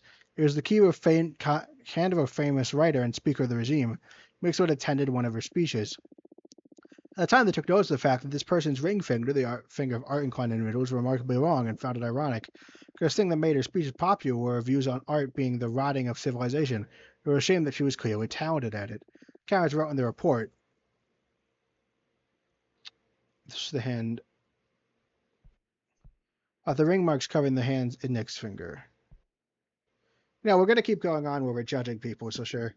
They're not wishing to insinuate this hand's owner had partaken in clandestine artistic activities, but if it was up to them, that was the lead that they would follow. There was a chance this hand's owner had met with a dangerous... Oh, whoops. Sorry, guys. Chance this hand's owner had... Sorry, Revolution, guys. I didn't mean to... Sorry. Chance this hand's owner has met with dangerous terrorists during a secret artistic endeavor. So the report was sent to the regime, which bit their lip, trusting that clandestine art groups had already had time to flee after their imprisonment. Shoot, I didn't mean to put the clandestine art groups into trouble. I just thought, oh, sorry, man. I feel bad about that. They kind of stuck their arm with the prisoners already in the next turn. Third box, they brought a smile and looked at it. It meant everything was going as planned, and in their final report, if everything was going as planned, then we could do whatever we want, so I'm going to write the truth. Felt their sides burn with the determination knowing that the dictator was dead. And they also knew that the prison guards were probably the last fascist cockroaches resisting the inevitable. So handing over the final report, they grabbed the guard's hand, looked them in the eyes, and said, "You see this cross nearing the end of your lifeline? That means that you and the few remaining of your kind are destined to die in the fires of evolution." Yay! You don't want to read anymore? Alright, fine, we'll talk to our sister. What if she hates us, though? Man... That'll suck. Okay, it's fine. We'll do it. It appears that we speak before Oh, damn it. Adana, I want to talk to my sister. I don't want to talk to you. You suck. You are the worst. Can we... As a sister probably doesn't want anything to do with us.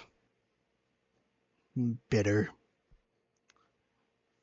Fine. So you're the great Adana. Hello, Fortuna. Yeah, this does look like what you'd look like. Is something the matter? I heard you were dead. That is correct. Whom you have never met the corpse of a witch? I keep forgetting how young some of you are. I thought death is just that, the end. It can be, if you are killed or erased. But a witch also dies when they lose the will to live. Boo-hoo! You lost the will to live. Terrible person. Now I am but an aimless corpse waiting to be consumed by your sisters, or to be scattered through the cosmos. Good. Why are you visiting me then? Think of me as a ghost, dealing with loose ends. In that case, my exile, is it over? I'm afraid it is not. Reviewing sentences now falls upon the next leader of the coven, actually. Sorry about that. It wouldn't have made me forgive you anyway. Who might that be? It is yet to be decided. I said something different about you. Yeah, we summoned a behemoth. You can't do anything about it now. What have you done? You have grown. Yeah, I summoned a behemoth. I don't care anymore. You're about to die anyway. You feel like an adult witch now. That's what makes you an adult, summoning a behemoth. And a shame I didn't get me to meet you in this form. I hate you. I don't know what you're talking about. What loose end have you come to time up here anyway? You. I wanted to ask what you have learned during this brief isolation. Divination can control community. It's wrong for a single wish to rule a coven. Exile is not a constructive solution. That you are a bitch. Like, these get, like, more angry as they go. No, I know brief, it's like the angers, but no, this is what I've learned. This is what I've learned. Also, capitalism is wrong, but, like, you know, capitalism wouldn't exist without you. Childish. Yes, I am. So sue me. Maybe I'm a little bloody childish. Well, I was supposed to learn then. Allow me to explain. You've been all along in calling your talent divination. Oh, you know. You know. I see how it is. You know about what I've been doing. Okay. Here we go. That's actually clicked off. What is tarot then, if not divination? I should tell you about the nature of this universe. The secret of reality. Consciousness is a responsibility. Everything that is sentient modifies the nature of the realm we inhabit. All that has happened, every phenomenon, is only real because it has been perceived. The parts of the universe that have not been measured are yet to be defined. The arts do not predict events, they define them. Unknowingly, you are shaping what didn't happen in the past, as well as what is yet to happen. You are not a reader, you are a writer. A reader-writer. Lock. Concept of the superior side. That is why I exiled you. When you predicted the falling of this coven, you were in actuality dooming us all. I could not have talked to you about this or communicated with this. I had to exile you and then found capitalism. Like, this is not the biggest problem I have with you. But yes, I figured that out. Fortuna did not.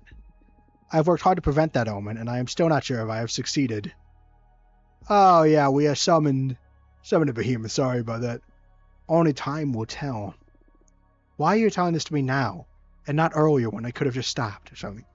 Because I am dead, and I deem it better that you become aware of the magnitude of your ability, since I will not be here to protect the coven from you any longer. Alright. Why did you tell me to begin with? Because I'm afraid you would write me off this plane. I am well aware you despise me. She's right. I would have done that, yes. But yes. It feels weird because, like, I know she's talking to, like, Fortuna, but, like, I almost feel like it's me, right? Because I knew about this. I had deduced it.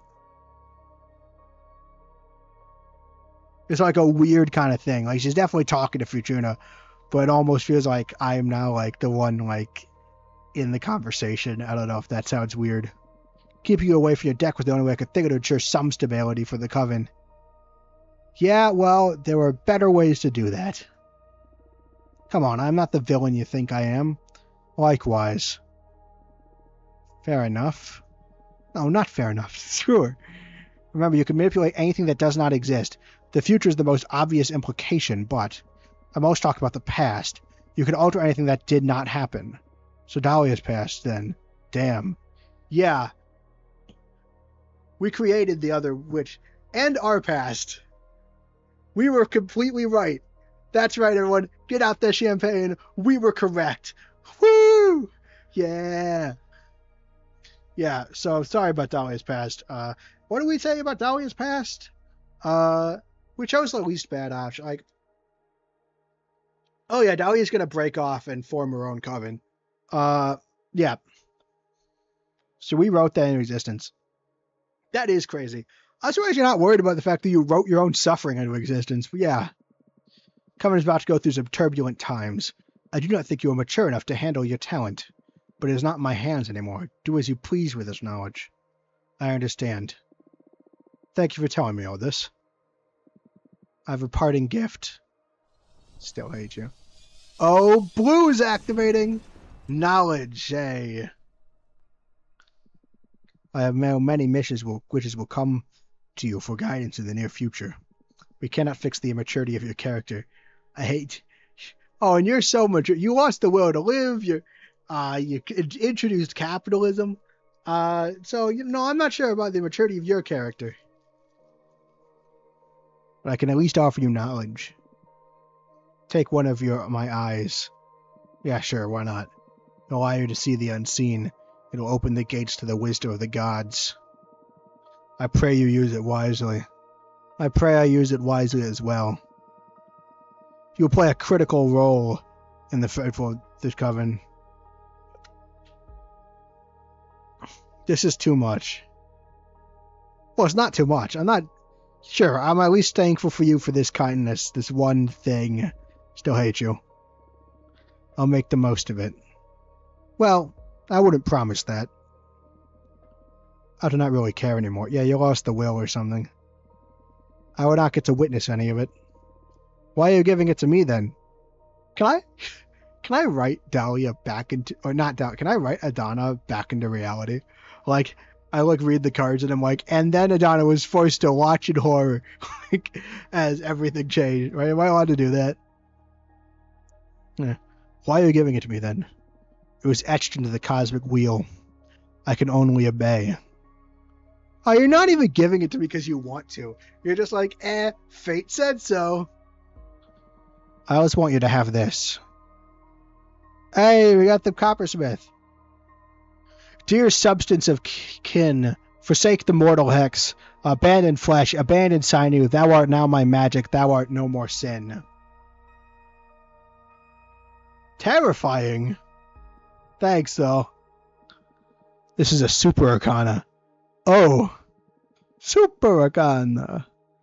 Any card created with this image will allow you to access more readings than with a regular card.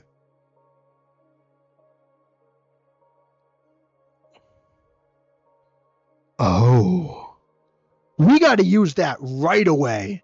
We got to use that right away because we want as many chances to get the super image as possible. Because like then we get more choices. We want to make that right away if we have any other, and then we want to avoid making ones that aren't super arcana, so we maximize our chances of getting the super one. How did you?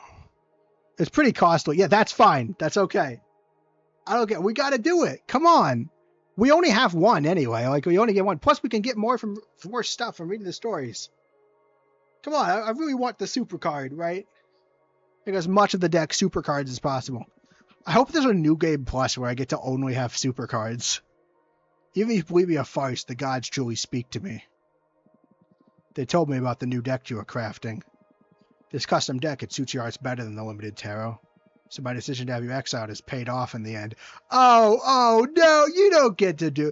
Boo! Yeah, oh yeah, it was me! I did it! Shut up. Just want to make sure you have enough. I always have enough. Also, I'm pretty sure I have enough. Like, it's like, I have like a bunch of each element for my things. And if not, you know where to get enough. Yeah, I know, yeah. So, do you expect to thank you? I expect nothing. I'm dead. That's fair. This will be the last time we speak. Do you wish to say anything else to me before my departure?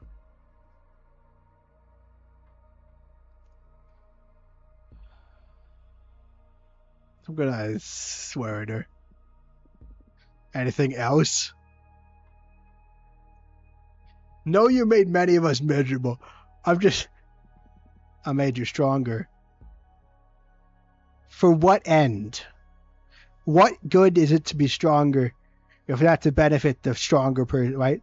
You work out to be stronger and it hurts, but like, so you gain the benefit of being stronger. But at some point, right, the misery you have caused outweighs the actual benefit of the strength you have given us. There is such a thing as being too strong. I got that from that book I read on Earth Elements. I believe now. Wait. I kind of want to say that I really, really hate you because I really, really hate her.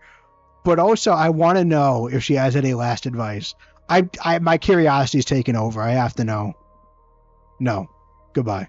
Oh man, I could have said I hated her and I missed the opportunity. Are you alright? This is great news. This is great news, actually.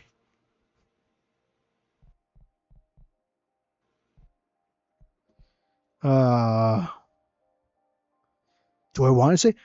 Fortuna's probably still processing. You know what? Yeah, Fortuna's probably still processing. But, like, I've known this for a while. I saw your little plot twist coming.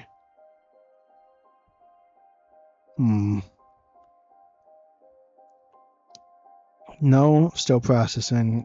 Great news, actually.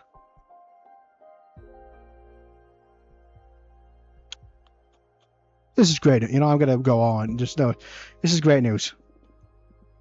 Is it? Absolutely. Imagine if I kept using our deck without understanding the implications. Yeah, no, that's fair. Oh, I thought we were talking about Donna's death still. Whoops. Now we can use it properly to turn the tide in our favor. Yeah, starting to regret saying this. I probably should have said still processing or no. Well, too late. I thought you'd be more anxious about the weight of your actions from now on. I'm a bit worried about the readings I've done in the past. Yeah, I'm pretty concerned about some of the... I didn't really like some of the readings I've done. Hell, I sent all humans to live confined in domed cities. Yeah, that did suck. And I toyed with the past and future of my friends. That also did suck. We're gonna have to apologize for that. Oh, man. I remember Jasmine's going to be so disappointed because I told Jasmine that, oh no, the cards just said that she had to leave. And then Jasmine's going to be so disappointed. She's be like, so you did cause my friend to leave. And I was like, whoops, sorry. However, now I can own my talents and help shape a better universe for us all. I'm not sure I meant to be this, confident. I thought we were talking about Adana's death still. Nope. I'm an idiot. Okay. You know what? We're on this track now. We just have to own it. What if you draw the card that only offers bad omens, like has happened several times already? You're right. I'll have to be more careful with how I build my deck from now on. Stakes are really high, but there's also a lot of promise now that I'm aware of the potential repercussions. In any case, I may need some time before I feel ready to read the cards again. Nonsense. I need you back in the game as soon as possible. Thanks, Abraham. Everyone's like, man, I thought you'd be anxious. Yeah, I'm not that anxious, but maybe I should hold off. No, I need you back in. Do you want me to look into what was bothering you then? Well. Oh, we have knowledge. Come on, do it for me, please. It's alright, I won't push you. I'm going to use knowledge. Is it about Gloria, the first witch? How did you? It's Adana's eye. Or better said, it's the water contract we sealed together. It already activated. Is it better than not knowing, I think? It is better than not knowing. Yes. Oh, no, you're not asking, you're declaring. It is better than not knowing. I too believe so. Otherwise, I wouldn't have puzzled it out. I mean, I was already making it like this, but now hopefully she won't just read her own past or something. At least she can warn people before she reads their fates, right? Because some people probably still would go for it. Yeah. It's offering me knowledge. I can't fully access it. It feels like a waterfall of ideas behind my mind. You know how it is.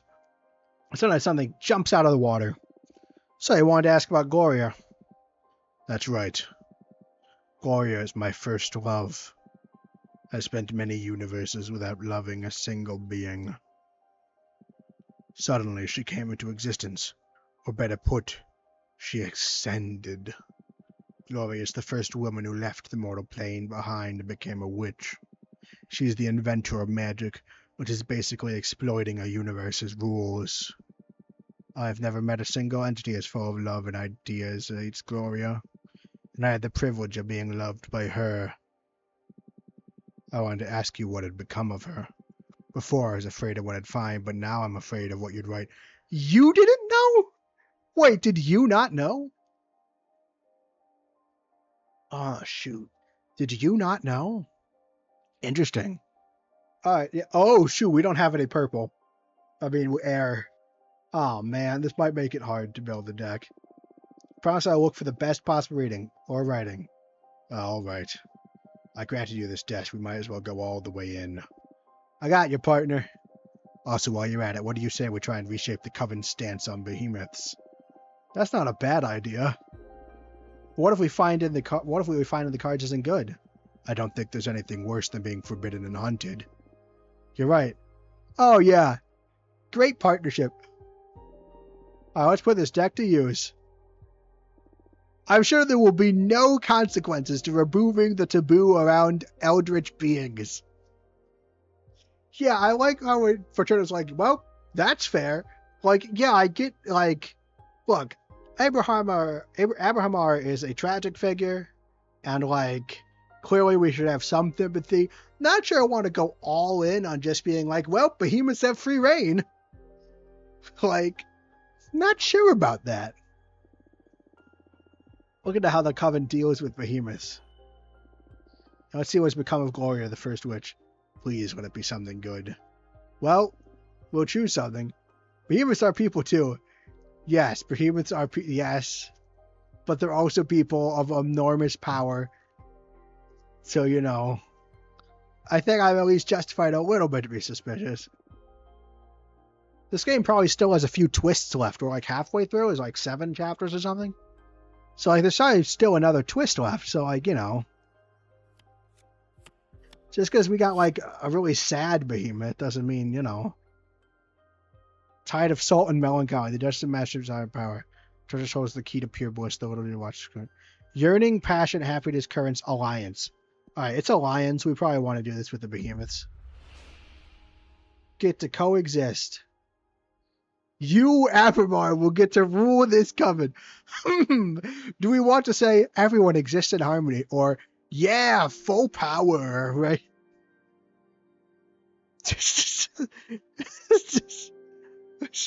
I'm not giving you full power over the coven. I'm not that, like, dumb. I'm... Like, I trust you to an extent, but come on. Yeah, besides, I need more wind anyway. And this is probably better. Besides, if they coexist in harmony, that means witches aren't being screwed over, which is important. That being said, oh, shoot. Who controls the coven... Thing is, like, we are running a political faction. We are gonna... Part of our goal is to take over the coven, right? Because when Michael gave me this game, he said there were 3 things. It was like, there's like classic visual novel, choose your choices, making a deck, like Tarot Deck Builder, and a political management system. Political management system is definitely going to be trying to take over the coven. I even saw a few achievements about it. So, this will make it a lot easier to take over the coven. No, you know what? I'm still not doing it. This just seems like a bad idea. I need wind, that's true. I need purple. Witches will get to coexisting harmony. That is delicious. Can't believe it's going to be as easy as that. You're the most terrifying witch I've ever met. A single sentence to solve all our problems. I still have trouble picturing this actually happening. It feels weird now, being aware that whatever comes out of my mouth will come true. Well, it's always been like that, I guess. What were the other options? I'd rather not say. It feels like I'd corrupt the reading if I reveal them. Huh. That's interesting. Understood. That's interesting. So saying the other options invalidates the reading. It puts it back into flux, probably. Thank you, Fortuna. This means a lot to me. That's good. Not once in the history of the universe has anyone ever done so much for a behemoth. I could have put you in power. This wasn't just for you. Peaceful coexistence will be good for everyone. That's why, if I wanted to do something just for you, I'd put you in charge of everything. Although, I guess maybe he doesn't want that? Of course. I am thankful anyway. I mean, it does still benefit me. You're welcome. Alright. Inner guidance. Guardian. Mercy, wellness, happiness. Oh, we got some good ones. Bond stack of other dragon will become fast friendships. Yeah. Alright, this is a good one to have for Gloria. Gloria will never love you again, but you'll get to meet her one more time. She's a parting gift for you. You'll be real, and you'll get aka purple. Yeah. You'll be reunited with Gloria and we'll get to rekindle the passion of your relationship. This is just better, right? Like, hey, you'll never love again, but she'll get to meet you. And, everything's just going to be great. Sure, everything's just going to be great. Not going to lie. So originally the horror was just like, oh, shoot. I mean, okay, so originally the horror came from the fact that sometimes there were only bad options and we were forced to speak a bad option into existence. This is just a better option. Is there a downside to just choosing the good option? I hope not. You'll have your good option. Is that true? Oh, I hope so. I'm certain I wrote so. Haha. The elements of fire, water, earth, and purple. Same thing. Yeah. Can't believe it. I thought I would never get to meet her again. I don't want to get to experience her love. Well, I don't associate wind with purple. It's like fire is red, water is blue, earth is either brown or green. And then wind is like kind of a light, like a grayish color in my head. Like like how you usually draw wind, like clouds, I guess. Aww. Thank you so much, Fraterna. I am in your debt. I turn out to be the wish granter in the end, huh? Yeah, I'm sure that'll be great when you only have bad things to say. And without shady contracts. Now, hold on. The shady contract is the fact that it could go bad. I can't just grant wishes. They have to be possible. Always surpasses the master, they say. Haha. Thank you so much. My pleasure. Your deck feels way more dangerous now. I doubt I'll ever subject myself to your divination again. In all the universes I've existed in, nothing has ever made me feel so fragile. Please use the powers wisely, I beg of you. Oh, I never expected to get a behemoth to beg. This is serious indeed. It's not a laughing matter, Fortuna. Hey, don't look at me. You're the one who's always teasing me when it comes to life or death issues. Got a taste of my own medicine, huh? Now I see it's not funny. Please accept my apologies. Come on, don't be so uptight. I got your back. There has never in the history of anything ever been a friendship or partnership that broke apart due to diverging interests. It's totally great that I have this power over you. Wind is teal/green in my mind. Interesting. See, sometimes it can be like a light. It's like kind of a grayish blue, like a light gray kind of. Yeah, it's hard to explain. Sure. Look, you got mail. Right, let's see. Alright, so we got Dahlia. Oh, but shit's to come. Let's celebrate. Not yet. Alright, I have some difficulty to share with you. Let me know when I can come and visit. Well, I sure hope the difficult news isn't that she's dead, because we know that. I hope Dahlia. It's probably the same thing. Let's forge a card. Can we do it? Do we have enough stuff for the thing yet? Feel different. Adon's eye is pulsing with IFO. See if I can see beyond the pictorial representation of Arcana. Maybe I could spend a little magic to peek behind the cosmic curtain. What? Whoa! Nope, it's just for this one.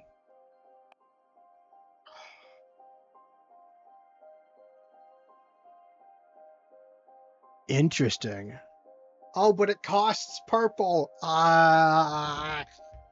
When Jasmine's mother retired, Dozen of Enchanted Grass was inspired by a poem written by the youngest witch of her coven. Dozen acres of enchanted grassland inspired by a poem written by the youngest witch of her coven. Jasmine's mentor required. Tired, she summoned a dozen acres. Enchanted grass inspired by a poem written by the youngest witch of her coven.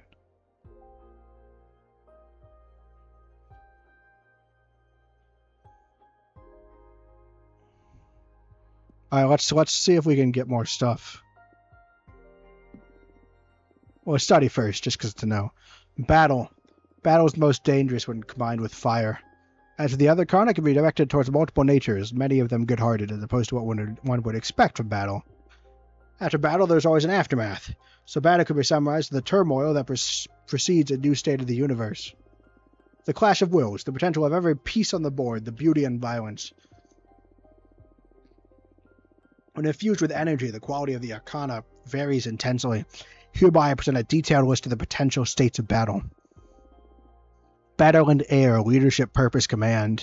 Battle in water, courage, resilience, vigor.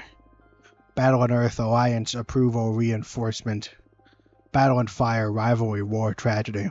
Different elements focus on different elements of battle. Battle could surely entice war and conflict, but also support or reinforce leadership. Is that what you use to make capitalism a thing? Oh, alright, we did it. Went through all the story. What should I review? Oh, I can just choose one. Alright, that's good to know. So can that happen here, too? Suddenly rattling of the caravan wakes you up. Suddenly and you realize... Okay. Can reading fiction still give me more magic, though? Because, like, if it can just give me more magic, there's always a benefit to doing it. You up. Suddenly you realize that you're almost there. Doing a window, but you stop yourself. You already know the village you're visiting next. You have been there dozens of times. Spent decades touring with your theater company all over the country, the Crimson Troop.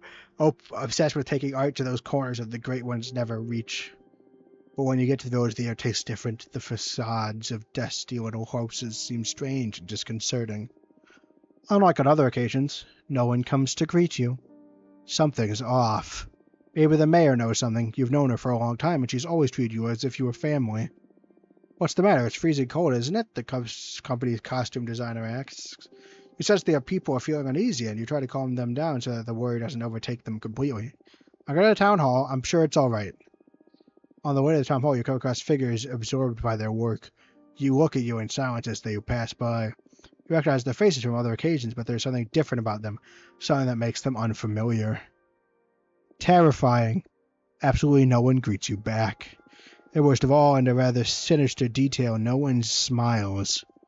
Arrive at the town hall, you find the door to the mayor's office open. You decide to enter. She barely looks at you when she says deftly, "What are you doing here? Shouldn't you be out on the street with the rest of the artists?"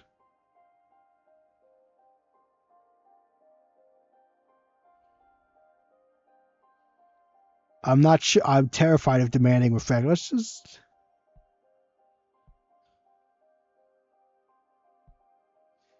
I want to see what happens, though. Sure, Nope. That'll be fire. We need wind. Act contextually. How do you act contextually? I don't know, but, we gotta do it. Ignore this and inform her that you have arrived and the show will be at 9 o'clock, as usual. She dismisses you with your expressionless face, and your stomach you start to feel the urge to make use of your gift. You hold back. Years ago, you swore yourself that you would never use it again, that your merits would always be your own, not those of a supernatural force. And that's why you created the theater company, so that you can make people feel good without artifice. Like the opposite of the Crimson Troop. You return to the place where you parked, and everyone is waiting with suitcases full of costumes and set pieces. You can sense their concern and worry, but you want them to be focused for tonight. So, hey, what's wrong, Sister Drescher? Lie and put in a happy face. No, tell the truth. That's contextual, right? See, the village is not at its best, but I think we're fine. Don't worry. You acknowledge the calling voice, trying to not upset them further. Dude, get out of there. This is bad. They're not currently convinced by your words, but they trust you because you are family. Oh, I mean, that's better than lying to them. And you can't help but remain pensive, repeating to yourself over and over again that something is not right. It'd be so easy if you used your gift. No, you shouldn't. You go back to your caravan and review your notes before rehearsing the more complicated scenes with them. Scenes with the team. Dusk follows as time for the show to begin. From the village begin to drop by and surround the stage, choosing where to sit. Again, there's worn-out features, there's inexpressive looks full of emptiness. What happened to them? Should you fear for yourself and your family? Perhaps it would be better to suspend the show and leave as soon as possible from this remote corner of the world that seems to be cursed. Yeah, that would be a good idea. They start to get impatient. Some people on your team can't hide their fear. It's showtime. You have to decide. No, we're getting the hell out of there. Aw, man, that's fire! Shouts heard throughout the village, and the villagers remain silent when they see you appear on stage. If you like a shade inside you, but you don't want it to show, it's time for you to keep calm. Why react like this to people who just want to make your life a little nice to the theater? You protect your voice so everyone can hear you. The question is not well received. The great forces from the audience burst into uncontrolled screams. They feel like they want to annihilate you. Your mood keeps getting more violent. Everything starts to spin. There's too much pressure in the blink of an eye. You could fix it and come out of it all unscathed. Your kind of looks at you mute, uncomprehending the fearing you may not leave this town. No, we're not undoing. That's strength. I have to do it. Come on. Like, my company's in danger. It's not just me. I'm not just risking my own life. We gotta use it. Like, you would never use it again, but this time you have no choice. Plus, light bursts into your ears and you notice the beaming smiles of the audience watching you. You forget about your company and greet it with delicacy and what you have just earned. That night in your bed, something doesn't fit inside you. Think you did the right thing to protect your people, but was it really? You hardly sleep a wink, and when you do get to sleep, you are invaded by nightmares. They will be with you for a long time. Oh, one air. That's good. Oh, shoot, we've read all of them. Let's see, if they still give me things, I should probably still read them, right? Let's do...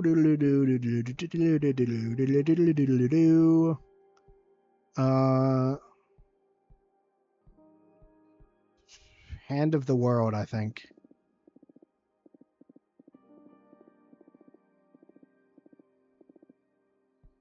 I have no choice. Yeah, but such a power needs to be tamed. Power sacrifices the world needs balance. Wishing this way between man and you must fit in whatever.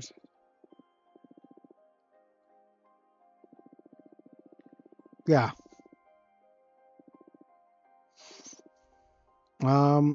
Earth. We don't want this one. We already tried that one. Let's do music. Here we're not supposed to be a force because only from humility attached can access power. You'll be able to ease or hinder the communication between equals. I didn't get anything from it. Oh no.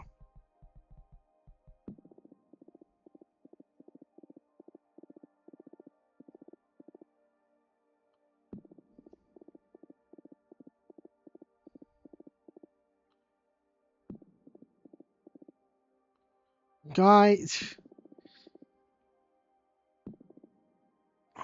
We already did devour your precious collection. Okay, we have lost the ability to get more things, but that's fine. I want to read what this does. Oh, I should have a former leader. Oh, look, it's unnaturally fitted onto my forehead. Fabric of the magic, desire to know more. Context, perception, conscious coexistence.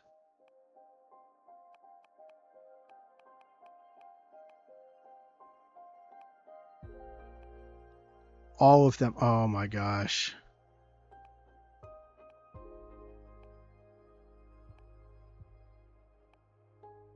I should not have used that air one.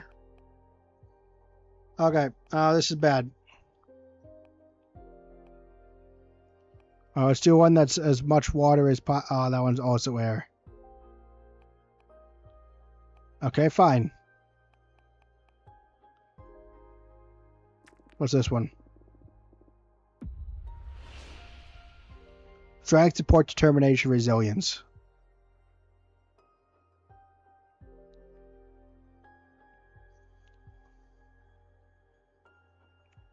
Good, that's good. Those are good things. We would use that. Select.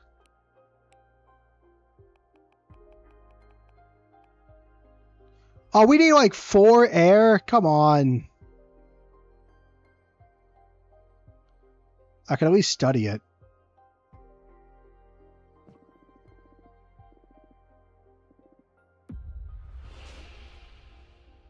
The turmoil that precedes a new state of the universe.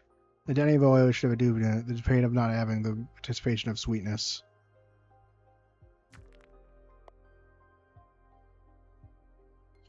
Okay, well, I think we might have made some bad decisions there, but Yeah, okay, that's not great. We need 4 air. Dang it. And we need 4 more air because I totally accidentally got rid of all my air. Uh, I'm not sure how useful. Ow! Sorry. I'm not sure. I'm always not sure how useful that studying thing is. It costs valuable magic. And, like, I'm not sure. Here, you know what? If this is actual difficult. Sure, We'll invite Jasmine. We kind of need to tell Jasmine that we accidentally caused her friend to leave. Sorry. Hey, Jasmine. Sorry. Unless you need for it, we should keep track. I think air is. I'm pretty sure air is going to be the limiting factors. Because, like, we have a pretty large amount of the rest of that stuff. And then, yeah. Like, we have, like, air is, like, the most at 4, and we have, like, over 4. As long as none of these dip below 4, it's fine. Come with terrible news. I don't know how to say it. Adana's dead. Yeah, I don't care. You knew already? 4 air, got it. I just met with her corpse. Yeah, you know, let's go with this. No, it's Adana's corpse. Is that true? What'd she want? She was dealing with loose ends. Did she lift your sentence? I wish. She's only trying to justify herself to leave this universe in peace, I guess. Poor Adana. Poor Adana. My exile is now in the hands of whoever gets to rule next. About that. The First Order of Business decided to deal with Adana's corpse. What do you mean? There's an incredible amount of magic stored inside Adana's corpse, and now it's up to the Coven to decide how to handle it. One option is to devour her, so every witch in our Coven becomes stronger. The other option is to scatter remains through the cosmos so more witches can ascend. That way our clan can almost double in size. What's your stance on this? Yeah, what do you think? I don't know. I believe we should devour her. Changing government and all, I believe that's just not the best time to receive that many new trainees. That's true. Devouring her corpse it is. That's already enough turmoil in having to establish a new direction. We need to be stronger than ever for the sake of our sisters. I see. And speaking of that, I'm running for leader. Oh, congratulations and good luck. Thank you. I thought the Coven could use some tender loving care after Adana. Oh, Adalia's gonna run for leader too, and I'll have to choose. Oh, man. That is true. I like you as a leader. I also like Dahlia as a leader. Will you help me with your divination, Fortuna? Can I count on your support?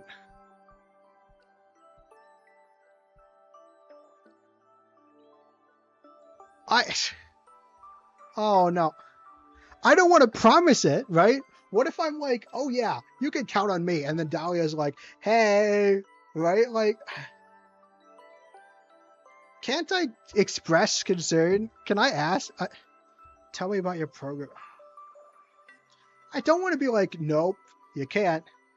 You know what? I really want to tell Jasmine exactly what our divination does.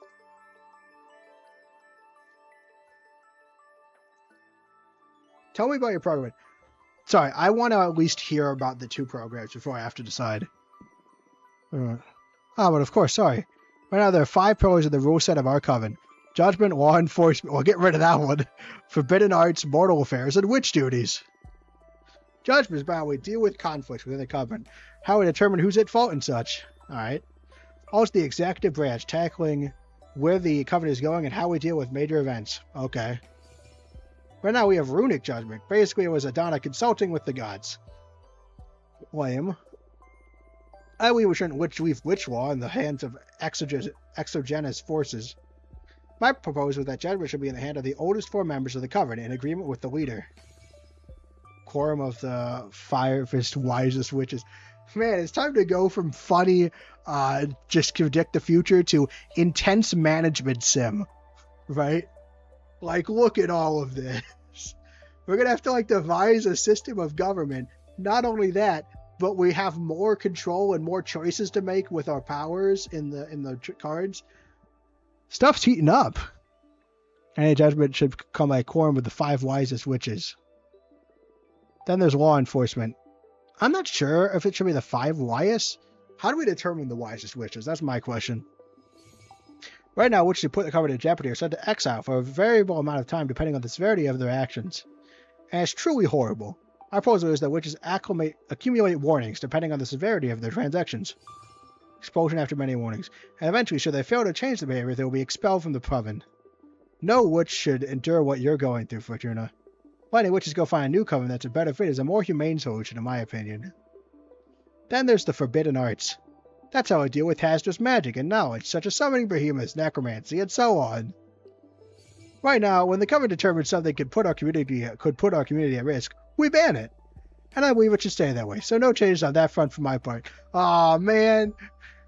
Boo. Damn it. Shoot. Whoops. Okay, well, that's going to be a problem for my administration.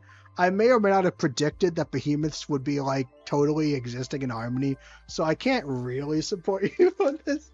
Sorry, Jasmine. I kind of already determined this wouldn't happen. Sorry. Yeah, I don't know. I don't think forbidden arts. I think we should seek to understand forbidden arts and make, like, if you just ban something, you can't regulate it, right? So, like, prohibition, right? Like, before prohibition, people would, like, drink beer and stuff, right? But then they banned all alcohol, and then, like, a lot of people turned to making moonshine, which is, like, because it's illegal, you want more bang for your buck, and so alcohol just got, like, more potent. So, this is the problem. Well, as long as the forbidden arts are hidden, people are gonna basically be rebels, find a behemoth, like we did it ourselves, right? Now, if we try to understand the forbidden arts, then maybe we could actually, like, create safeguards so that we don't trip and fall, right? I don't know. Anyway, next point, mortal affair. All right, we'll consider this. How to deal with humans and other lesser beings. Athena determined that mortals should be exploited and manipulated for witches' convenience. I hope you change that one. I don't like that at all. I don't believe any soul to be a lesser being to begin with. I believe the responsibility to protect and guide mortal societies. We have the power to better their lives, so we must do so. And last but not least, there are the witch duties. That defines what members' obligations to the coven are. For now, we have the infamous quarterly controllers, and should a roach fail to deliver, they'll eventually lose the membership. Yeah, honestly, if we talk to Dahlia and she wants to keep this, then, like, I'm going with, like, this is the biggest thing for me. This is the biggest one that makes me annoyed. Yeah, sure, we might be exploiting humans, but, like, capitalism, that I am not okay with. Also, like, at least if mortal affairs, at least whatever we do with mortal affairs, like, the coven shouldn't be hurting itself, right? Like, come on, right? Like, the coven should not be hurting itself and its members. That's pointless. Yeah. I propose a policy of zero vigilance, to trust that a member of the community will always strive to better our community. Yeah, I'm. That might be a hard sell, but yeah, I like that. I mean, what is the purpose of a coven? Actually, I don't know what a purpose of a coven is. But, like, in my eyes, the purpose of a coven should be, to basically kind of act almost like, it's a sisterhood, right? It should be for the benefit of its own members. It should be at every witch's own pace and discretion. Also, the issue regarding what to do with Adonna's corpse. I say we should devour her and become stronger. That basically sums it up. What do you think? Can I count on your support? Jasmine, I need to hear... Jasmine, can I have a deferral policy? Can I at least listen? I do like these policies, but, like, I don't like that this is determined by who I got first. I am, like, very certain that Dahlia has her own government system, and I'd like to be able to consider that before affirming or declining this. This is a complaint I have, right? Man. because I don't have a good reason to say so. Besides mild things like how do you decide who the 5 religious witches are, and forbidden arts shouldn't be banned. At least forbidden arts being banned comes from a logical place. I can't these are pretty good qualities, and Dahlia is intense. I really like freedom and trust, and I like guide and protect fairly well, and I'm kind of worried that Dahlia won't go with those. Especially if Dahlia chooses to do something that's not I'm most concerned about which duties, right? Also, I agree. We should probably devour Adana and become stronger. I say that we'll be good for I don't think we should be focusing on being expansionist. I think we should be. I want the Coven to do what's good for the Coven. That's who is already a member, first and foremost. So the problem is, I'm not sure. Big issue, though. This is pretty good, right? If I say no, it's on the idea that maybe Dahlia's will be better, but what if it's not? What if this is the one I like more? Jasmine does seem like she'd make a fairly good leader. I really like it definitely seems like she's going to shift the Coven to be more about helping its own. She's ever going to be shifting the Coven to be a friendlier place and devouring Adana. I don't want to just be like, nope, can't do it. I can't save state. I don't even know. If I pledge my support, then look, we're dealing with magic stuff. I view being a person of my word fairly highly in this stance, So I don't want to just be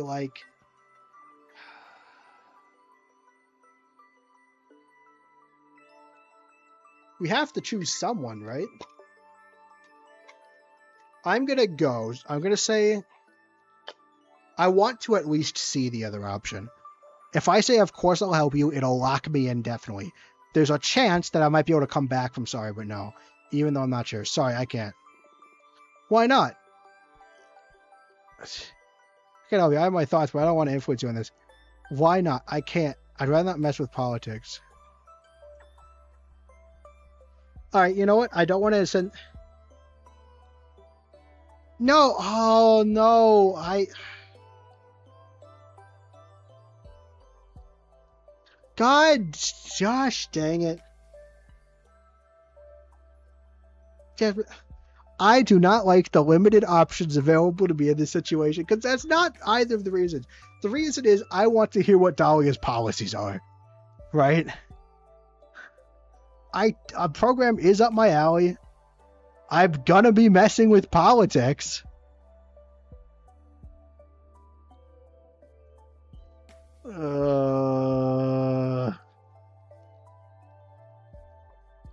Well, we're going for the neutral run, I guess. I really don't want to imply that her program's not up my alley, because I actually like her program quite a bit in several areas. Well, I guess we're going the neutral route. Oh, come on. Don't think of it as politics. We're helping a friend. Politics are all the same. This is important. Precisely because it's important that I'd rather not tamper with it. Okay, I respect your decision. Listen, there's someone I would like you to meet. So this creates a problem for us. We kind of can't accept Dahlia's things now, or we're a hypocrite. Oh my gosh. Okay, you know what? We're probably going to do another run of this game. So when we do another run of this, remember, Philip, the choices. It should make you more sympathetic to our cause. Junraisha, the mathematician, she also believes we should devour Adana and become stronger. Junraisha is the oldest and widest wish in our coven after Adana. That's the other thing. Your whole thing is the oldest and widest should decide what to do. But one of those people is Adana, and I hate Adana. I'm sure she can make a strong case for why we should absorb our former leader's corpse. Sure, tell her to pay me a visit. For now, I should be leaving. There are a lot of people I need to get to my campaign. I need to meet to get my campaign in motion. Take care. Do your best. Oh, gosh. We can't help Dahlia now, though, because if we help Dahlia, and because we're not using our divination to help, we're not getting more heirs. All right, hey Dahlia, tell me about your political party so I can project. We have made this. Nope. I'm a person of my word. I said that I didn't want to mess with politics. This is gonna suck. Dang it. Hi, Dahlia. Sorry.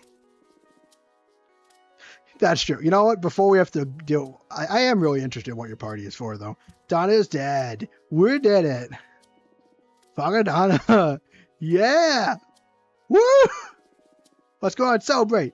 No, I can't. Why not? That egg is out. Fuck the rules. My fingers in the hand to whoever becomes the next leader. Then I'll become leader. My first order of business will be to ban fucking exile. I wish. No, I mean it. I'm running for office, Fortuna. Oh, wow, really? I can't picture you running the coven, to be honest. I thought you despised that kind of responsibility. Well, I've been planning on leaving the coven to start my own clan of warrior witches. Sorry about that, Dahlia. We may or may not have influenced that to happen, but it is what it is. Now here's an opportunity to change the direction of our community without having to abandon you all. It won't be a coven of warriors, but I sincerely believe I can make life better for all of our sisters. We've endured too many centuries of abusive leadership.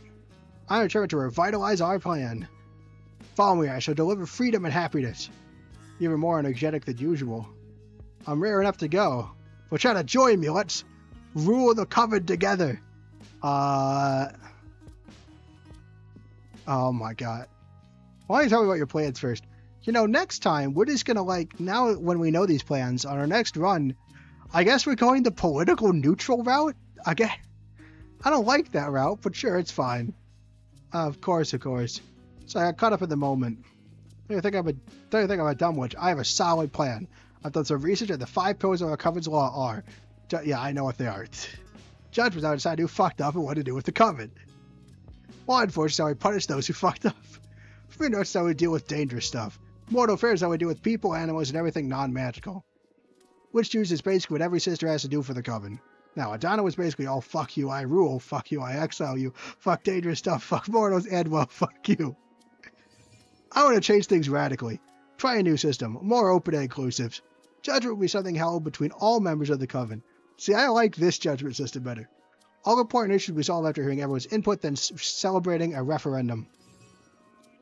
At least I like it more than just 5 random people we appoint. Without... See, again, my big problem with the 5 people is, how do we know that they're the wisest, right? Now, the problem with full-on referendum could be, obviously, can we trust that the popular opinion is the correct opinion? And that is, again, a concern, but I'm more comfortable with it as a concern.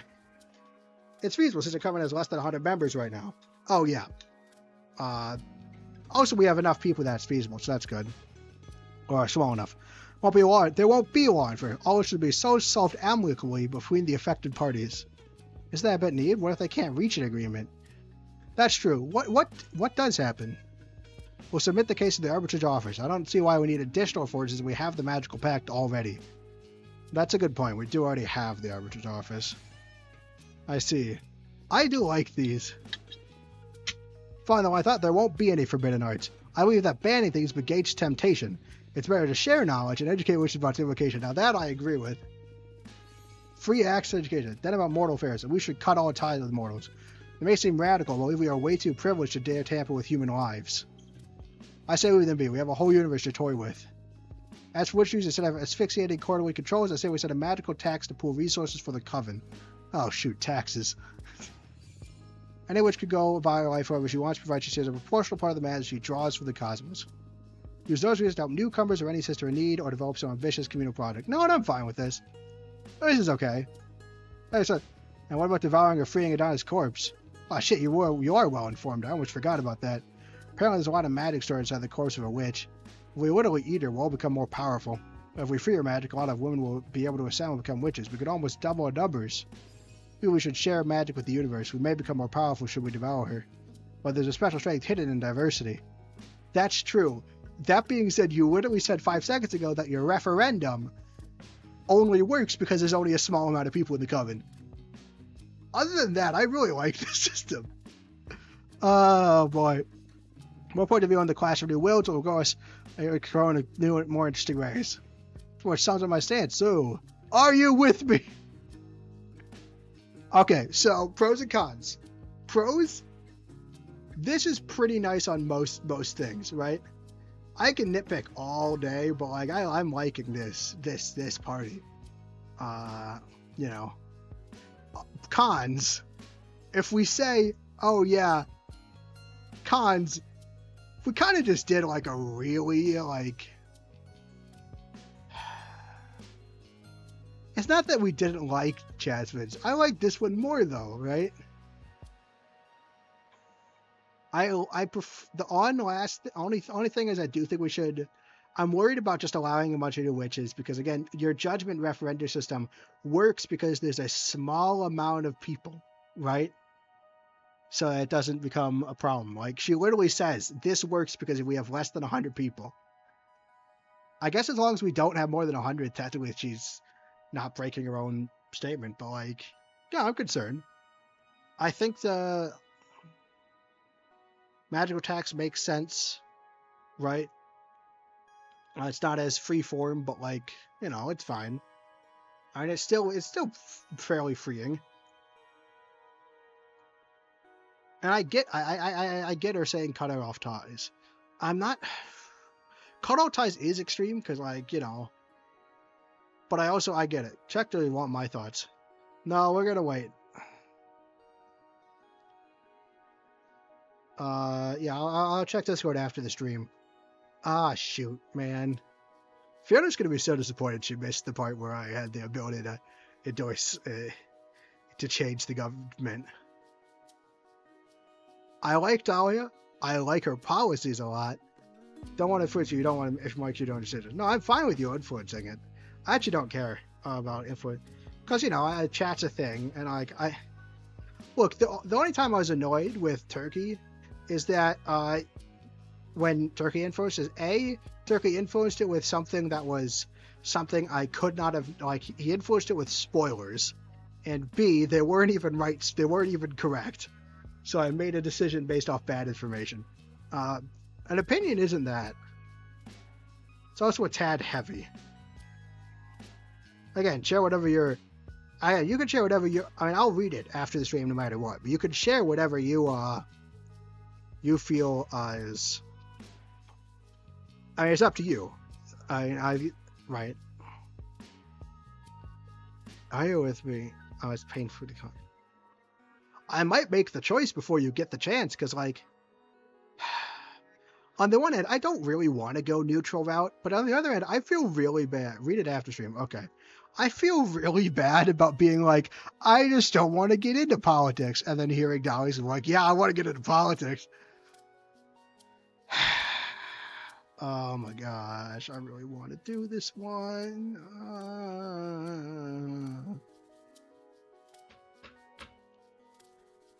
I wonder if you get to run yourself. That's true, I might get to run myself. You know what? I have to painfully decline. It sucks, but I must stay true to my word. But why? I'd rather not mess. Your program is so up my alley, but I'd rather not mess with politics. I know. I'm not even sure why I'm getting myself into this mess to begin with. I respect your decision, no hard feelings. She took that way better, because, like, yeah, she understands. Alright, good. We've lied, but, like, I would have loved to mess with politics with you, and we're gonna do that in another run, but yeah, no. I can't say, I don't want to mess with politics, and then support another political policy party. That's just hypocrisy. She's being so understanding. Yes, I hope you vote when the day comes. Oh yeah, I will vote for you though. Also, we don't have wind magic now, sorry. One of the things that matters the most to me is how I deal with the Donna's corpse. I believe it's extremely important that we open the gates for more women to become witches. And I agree that I'd love it if you met with our most recent additions to the community. Interesting. She's new, so she doesn't even have a name yet. Please, let her come to see you. You can help her find her way. And you'll see how diversity will make our coven richer too. It will be my pleasure. Tell her to come whenever she's ready. Thank you so much. I'll be going now. I need to start putting a team together to deal with the campaign. I will say Dahlia gets my wholehearted vote. It's not even a question. Oh, yeah, I want to do Dahlia's thing, right? I wanted to do it so much. But in the interest of not being... Like, if we had chose Dahlia's first, I might have just gone with it, right? But, like, man... We're going the neutral route, I guess. We have to, because Look, I'm just going on the honor system, right? I feel a strong sense that, like, if you say something, you should live... as difficult as the decision might be, you should go with it, right? Right? That's my... sense. And I might not follow that perfectly, because I am imperfect, and, you know... But, like, in the sense of the game, right? I get to... I'm going to go for it. I mean, I have to. I don't have to. I am choosing to remain honest to my word. Even though that is no longer represents how I feel. I just don't want it to get back to Jasmine that we literally turned around to Dahlia. It just feels like such a... What's the word? It just feels like such a, like, mean thing, right? Like to go to your friend and be like, I can't support you, I'm neutral, and then turn around and help your other friend. That feels mean. I don't want to cause I guess I'm putting my personal relationships over the politics thing. So we'll see how that goes. Bye, Dahlia. I really wish I could have supported your party, but at least you're taking it pretty well. The fresh smell of political turmoil. Rejoice, Richard. This is the perfect scenario to quite literally play our cards. Ha ha ha ha! This is going to get messy from this point on, yeah. How do you feel about politics? Honestly, I'm going to say... I don't know. I'm not sure if I'd say I enjoy political discussion, but I have the sneaking suspicion that I only disenjoy political discussion so much because of how terrible the current political situation is. If things were just better, I probably would enjoy it more. I kind of like a necessary pain in the ass, though. Because, like, on the one hand, right? I mean, it is annoying, right? Because you have to be so careful. No matter what system you're going to deal with, right? There's always going to be a way to, like... You have to be very careful to guard against... It is a responsibility. Plus, this is the most consistent with my answers. And although I could just tell even more how I feel, I'm going to say a necessary pain in the ass, right? I'm going to say it's necessary. I could say I'd rather keep politics out of my games. I guess that's technically true, but I'd only be saying that to reinforce my... I'm going to say it's a necessary pain. Yeah, so that's what I have about it. Interesting. Yeah, I feel like I would enjoy political discussion more if things weren't this bad, right? So that's really a pain in the ass. See how they can become suffocated for a mortal. Too many hows and whys. I think it's important to stay in touch to a degree if you don't want to be insensitive to the status of the community. But I sure hate many things about it. Ha ha ha ha, I get it. What are your plans for these elections, then? Why did you decide not to support either of your friends?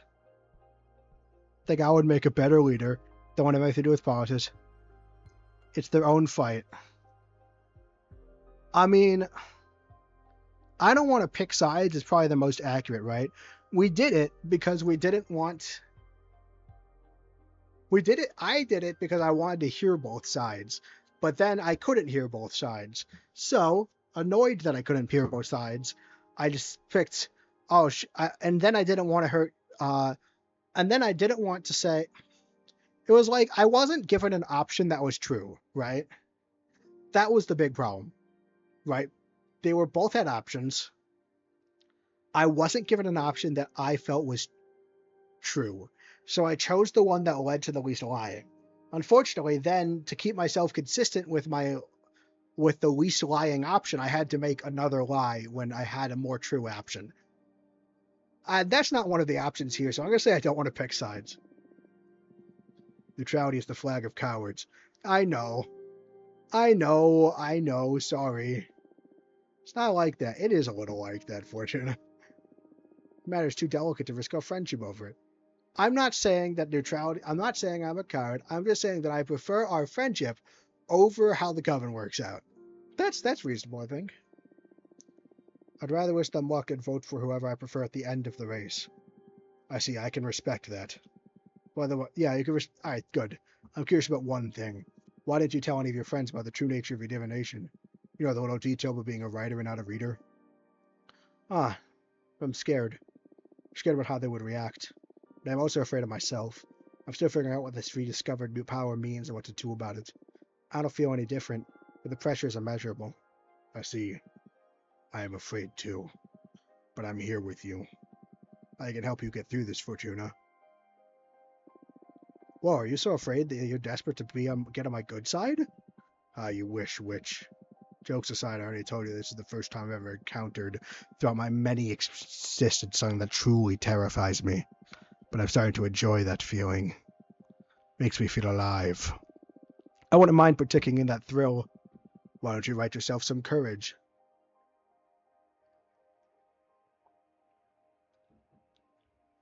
Do I write myself a...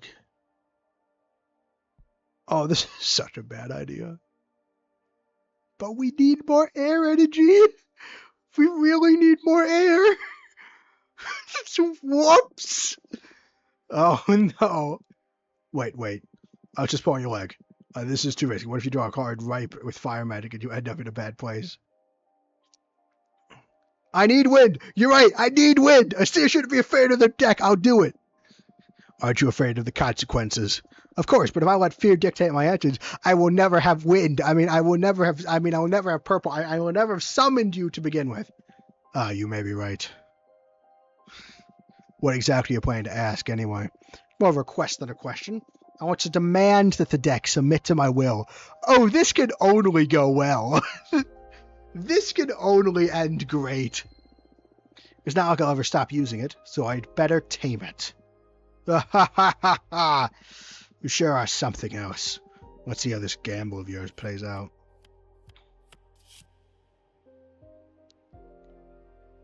Oh. Huh. I don't remember making that card. Funny. The cosmic wheel spins forever between the folds of existence. It holds inside its clockworks every piece of reality that is yet to be defined.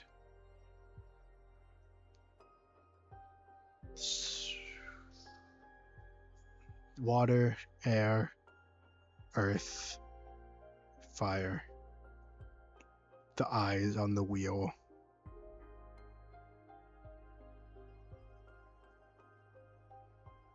Biblically accurate orb. Well, actually, there are several. Actually, there are several different angels in the Bible. So both the classic angel and this wheel angel are biblically accurate.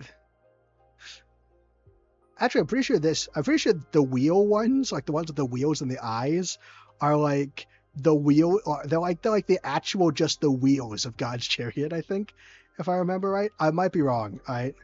It's wild. Anyway, yeah, something tells me the deck doesn't feel happy about what I've done. Yeah, sure, cosmic wheel. Yeah, I think I was gonna read that it's not gonna obey. Huh. Only one wind. Boo. Cosmic wheel has decided to manifest as a card and will allow me to envision every possible past or future. Is that must be what we saw? Sure, I guess we're on the good side of the cosmic wheel now. Sorry for rending it asunder, like Evermar said or something. Sure. I guess it worked? You saw with the fucking cosmic wheel out of sheer willpower. I think I'm in love. Shut up. Well, how does it work? This card will be in my deck from now on. If I draw it, it'll allow me to access every possible outcome out of a question. Oh, that's so good! Broken card. That's like broken. That's so good. I don't need to... screw 4 wind. We don't need any other cards, because every other card we add dilutes the chance of us getting the cosmic wheel. We didn't fully remove the element of chance, then. That'd make divination pretty dull, right? What a lame throw seeker you are. Ha ha ha. You're right. Ooh, glad we took. Yeah, this was good. This was great. We got the cosmic wheel, baby. You're right. That's just good. All right. So the advantage, I will say, the advantages of getting the other super arcana is that. So say we have like 11, right? Right now we have a 1 in 11 chance of getting the cosmic wheel. If we add the super arcana, we'll have like a 1 in 12 chance. But we'll have a 2 in 12 chance of accessing either of them, and a 2 of 12 chance. I might be wrong. Let me calculate this. 2 of 12 chance, 2 divided by 12 is 0.16 repeating, 16% basically. 1 divided by 11 is 9%, 0909 repeating basically. So, yeah, we have a higher chance of having more options if we do the Super Arcana. So there is still benefit for making the Super Arcana. Keeping cards says the Cosmic Wheel is already hardly guaranteed. It's true. And I think like it does force you to have made a certain amount of cards. It doesn't let you just have the Cosmic Wheel in your deck. Although again, I think a new game plus where you just have all the options open would be super fun, where you could just explore the tree. That'd be a really fun thing to unlock. Like this is a game that I would love to play a new game plus of. You never cease to amaze me. Glad to see you having fun. Speaking of fun, you looks like you've got mail.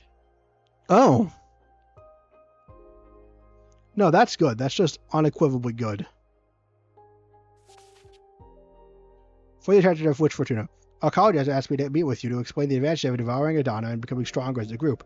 This is an important matter, so let me know when I can visit at your earliest convenience. Faithfully, Junarisha. I will say, I appreciate Dahlia's, like, what's the word? I appreciate Dahlia's idea of, like, allowing more people to become mortals. It's probably the better one, right? Like, allowing more people to become witches is probably the better one as a whole. But I am at least, I am a little bit selfish, and I do have at least a little of an inclination towards protecting our own coven. That's probably selfish of me in the long run. Yo, Fortuna, the newcomer I told you about is ready to meet you. She doesn't have a familiar yet, so I'm contacting you on her behalf. Say the word, I'll bring her to your place. I'd like to visit you and thank you properly for helping with that delicate issue, your friend.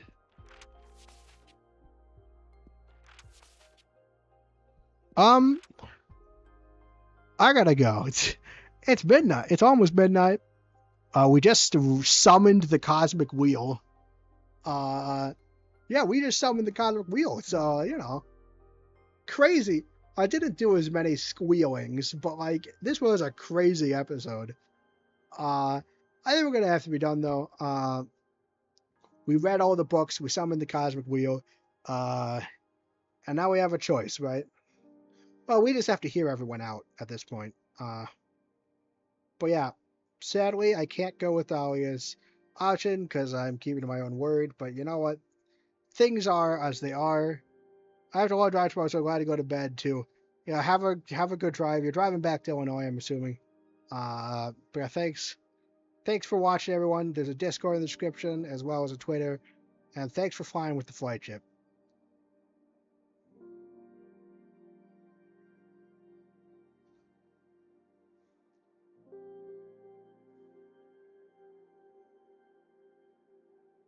And that's it.